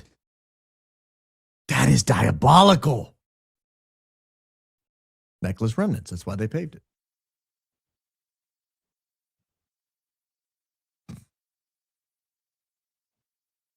They need to see how many of those necklaces were ordered, how many of those chains were ordered, how many of those crosses were ordered, and who ordered them in the months leading up to it. Of course, they could have a jeweler make that.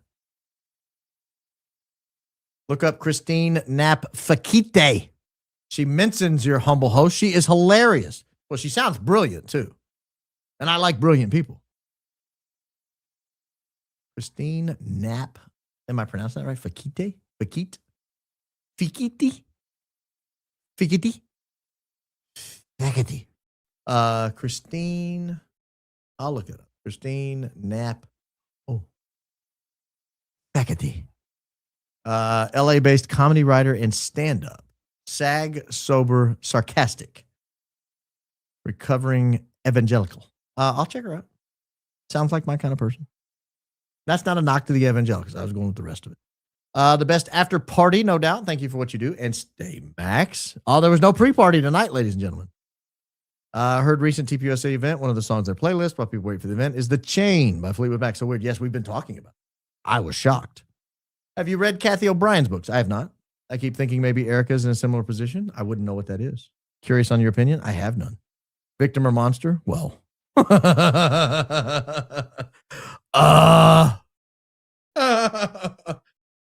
got an opinion on that. I'll keep it to myself. I don't want to bias my investigation. I don't want to taint the jury. If you haven't read her books, you should. She's a survivor of Operation Monarch.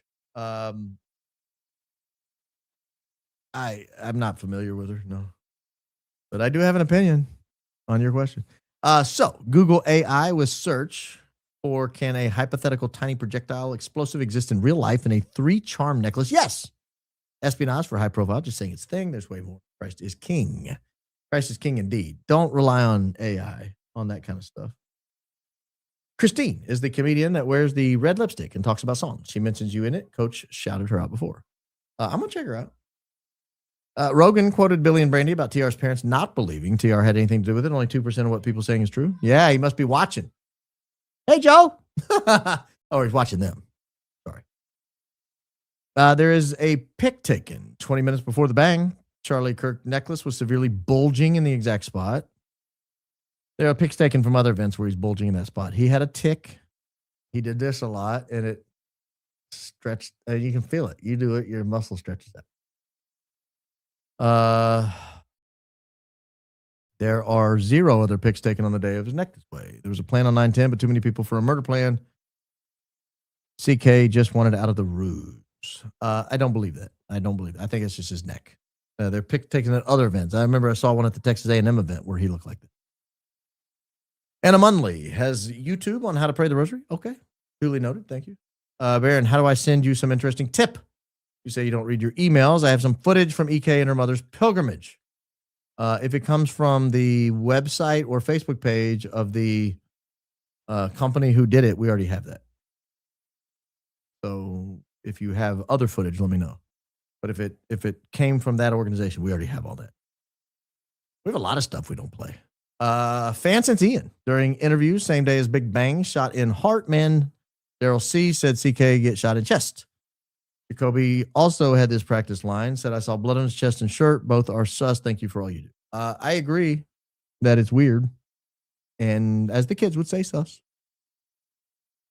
Is it possible Charlie's necklace or the mic had a tracking aiming beacon? The shooter of the palm gun could hear a tone when aimed well? No. In my opinion, no. Let's stop with the palm gun. Caroline Levitt. Now, if you want to say him doing this on his shirt was doing something else that triggered something or had some effect, that's fine. I will not accept palm gun. Like, I am over the palm gun. 100% over the palm gun. Caroline Levitt at TP with Erika told how women should work and have kids. Bragged about being gone for weeks at a time. All about me, gross. I didn't want to comment on this, but you brought it up. I thought it was repulsive. I thought it was a disgrace and a disrespect to Charlie. I thought she had no shame. And if I wasn't completely 100% opposed to her now, then I am now. She's disgusting. She sat on podcast after podcast with Charlie Kirk talking about how important the role of the mother was, and the woman should only work if they have to. She's worth tens of millions of dollars. I'll just say that. even if she only had $10 million, which we know she does from all the gifts and all that, invest it in a 4% annuity, and you're living on $400,000 a year. Ludicrous that woman would go back then to, oh, now I got to go work full time. Your husband got killed doing this job. Your husband got killed. He traveled 300 days a year and got killed doing this job, this very job, the job you can't wait to have. You gonna leave your kids orphans? Your official story is that some crazed leftist lunatic did this. That's your story. My story is that insiders took him out or government agents took him out, one or the other or both. So maybe you feel like you're good enough with the insiders and agents that won't happen to you, in which case, have fun. But still, I'm disgusted by that woman. Just disgusted by that woman. Single hoodie idea, single and ready to rumble. Ooh, for our grumblers. Not a bad one. Not a bad one at all. Not a bad one at all. Have you seen Hegseth's SAM plane flying over East Tennessee at time of explosion, October 10th? Research Stu Peters. You got to be careful calling it the Hegseth plane, because I hear a lot of people saying the Hegseth plane flew into Fort Huachuca. Just because he flies on that plane sometimes, it's not the Hegseth plane. On September 8th, there are pictures of Hegseth in Puerto Rico. He wasn't on that plane. And he wasn't at Fort Huachuca. Fort Huachuca. He wasn't there. Now, maybe on the 9th. I don't know. But he wasn't there on the 8th. Because he was in Puerto Rico. And we've seen him. So, I don't know who was on that plane flying over the AES plant. But yeah, I noticed it. I saw it. Oh, hold on. I went out of order. Sorry. Do I have any thoughts or opinions on the Busfield case? Never heard of it. Never heard of it. Hey, Baron, new member. Next show, you must wear a blazer with the Adidas hoodie now that you are TP's new CEO. Well, they're going to get a hoodie to Baron. Baron, actually, I did wear a blazer to Mass Saturday. I don't break out formal wear very often, or business casual, or whatever it is. I'm typically pretty leisurely. Baron, how's Trump doing fiscally? Probably fine. Who's sharper, Erika Kirk or Elmo? I'm gonna give Erika it's a photo finish, but I'm gonna give her just a slight edge. Elmo only says 3 things, and then he does this when he says, Adfleet. Hey, chat, did you know her work is available for purchase? She now has a spot on my playlist. Love it. Go get yours. Oh, I did not know that either. So thank you for telling me. What if Big Bang was plan B scenario? If their plan A scenario was restaurant interview, that would explain everyone coming before Big Bang. I don't know what that means. Oh, the restaurant interview. I got it. I don't think so. If I brought any message today, is this: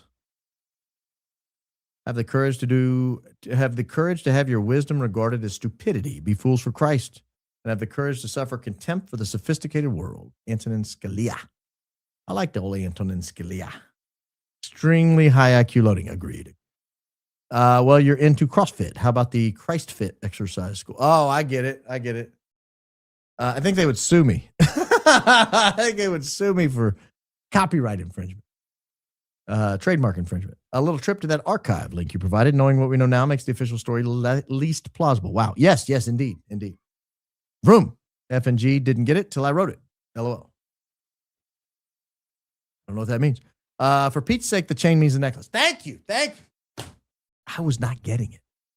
Your humble host was viewing things metaphorically.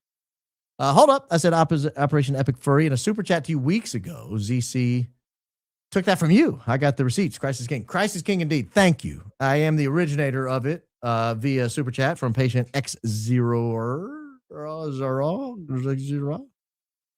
Zach, you owe us. You owe us. Thank you, Varoom. The chain is a killer song. Ooh, boy, ain't it? Thank you, Jan Lonson or whatever. They didn't bother to change the kids' clothes in CK's social media post. All pics are taken in San Diego on same day and posted over a 5-month period. Faces obscured because they aren't his kids. Sadly, CK was controlled opposition. I saw a picture of her in the birthing room with the little, the thing they put over your neck. Can't see the big hole. And he was all, dolled up. He was all gussied up. I think that would be a lot of planning ahead of time, but maybe. The chain reference hit me at the exact same time it hit you. Diabolical indeed. I want to know if that song played after the necklace show. Because if so, it was extra diabolical. First super chat ever. Welcome to the club. People asking why Erika wants a speedy trial, besides being in on it, is because the life insurance policies are on hold until the murder case is closed. Christ is King. Is that true? How did Penance stay on CK with broken chain? Do we know they did? Or maybe they were just tucked in the shirt. The only one I remember seeing was the cross in the picture. Yo Baron, the other night you asked for more on Jack Hibbs, so I sent more supers laying out why he wants a deeper dive, but you ended the stream. Oh, well, I ended the stream because there were no more supers left, so you must have come in afterwards, and I apologize for that. I do apologize for that. I'll do a deeper dive on Jack. That's why UVU paved the area. Shrapnel, I would think so. For the record, I absolutely cannot stand EK. The book opened my mind a bit is all. What book? Stop. Act Awake. CO, glad you're awake. To song necklace connection now. The grand jury. Yeah, I think she said look alive, which I love, by the way. How many coaches have said, look alive, guys, look alive. Hey, Baron, the medals from CK's chain must have scattered when he fell. Did we hear who recovered them? Thanks for all you do. No, we did not. At Amfest, JD Vance walked out to long, cool women in a black dress. That's true. $70 so far. Trying to comment. Terrible with technology. Thank you for all you do. Are they doing everything to keep Tyler safe from unaliving himself? I don't know. I hope they are. And I'm sorry you were having trouble with the super chats. Looks like you got it figured out. Did you see Tracy Martin April 5th pathetic interview? I saw a clip of it. I saw a woman staring at the ground doing this. Looked like a chicken pecking corn. Guys, look at the camera. It's right there. You can look directly into it or you can look just below it. That's fine. But don't look down here and do a whole interview looking at the floor. Yeah. That's right. Keep preaching, Tracy. Keep preaching. Oh, yeah. Oh, yeah. That's right, Tracy. Yeah, you got him right. Yeah. That's right. Who told them how to interview that way? Arizonian, Austin Smith, former current TP director on TP site still, charged with fraud. Interesting timeline. 9-9 filed a motion. 9-10 had pre-trial conference. Thank you. CK turning against Philadelphia meant he could no longer attend Rob McCoy's church. And we got some South African bucks. Zarbucks, as they call them down there. I'm basically a local. I know all about Zarbucks. I know all about Zarbucks. You don't have to tell me twice. Current David Yurman chevron cross is rounded tubular with slightly flat back. Pre-2024 designs are more rounded. Interesting. I did not know that. Do they have the same bailing over the top? You know what I'm talking about? The little circle that holds a charm onto a necklace. I have an interest about that. I need to look that up. Thank you for telling me the differences in the design because I was unaware. That's interesting. That's very interesting. Guys, the time is nigh. We must come to a close. Thanks for joining me a little early tonight. Probably be a little early again tomorrow, frankly, if I had to guess. I don't know that I'll be as early as 4 o'clock as someone suggested in the comments, but certainly by 5. I think certainly by 5, I can make it. I don't know, but I'll try. And we've got a good show lined up for you tomorrow as well. Don't forget Zach Costello Friday. Don't forget to like, subscribe, notifications, share with your friends and family. Merch, realbaronpodcast.com if you want to do that. And that's all I've got for you tonight. But on the second day of Easter, let me remind you, don't ever forget, Jesus loves you. Thank you, guys. Have a wonderful evening. I'll be back here 20-ish hours or so from now, give or take, maybe 19, maybe 22, 21. But we'll be here at a decent time tomorrow. A couple more coming in. I don't want to be accused of being that guy who ignores them. Erika held Charlie's necklace up, symbolic she'd achieved what she set out to do, like a red Indian skinning a head or trophy. Maybe the building was bought for BB. the Beepster, making an appearance late on the program. Guys, I've enjoyed it. Have a wonderful evening. I'll say it again. Jesus loves you. Thanks, guys. Enjoy it. Get a good night's sleep, and we'll see you tomorrow.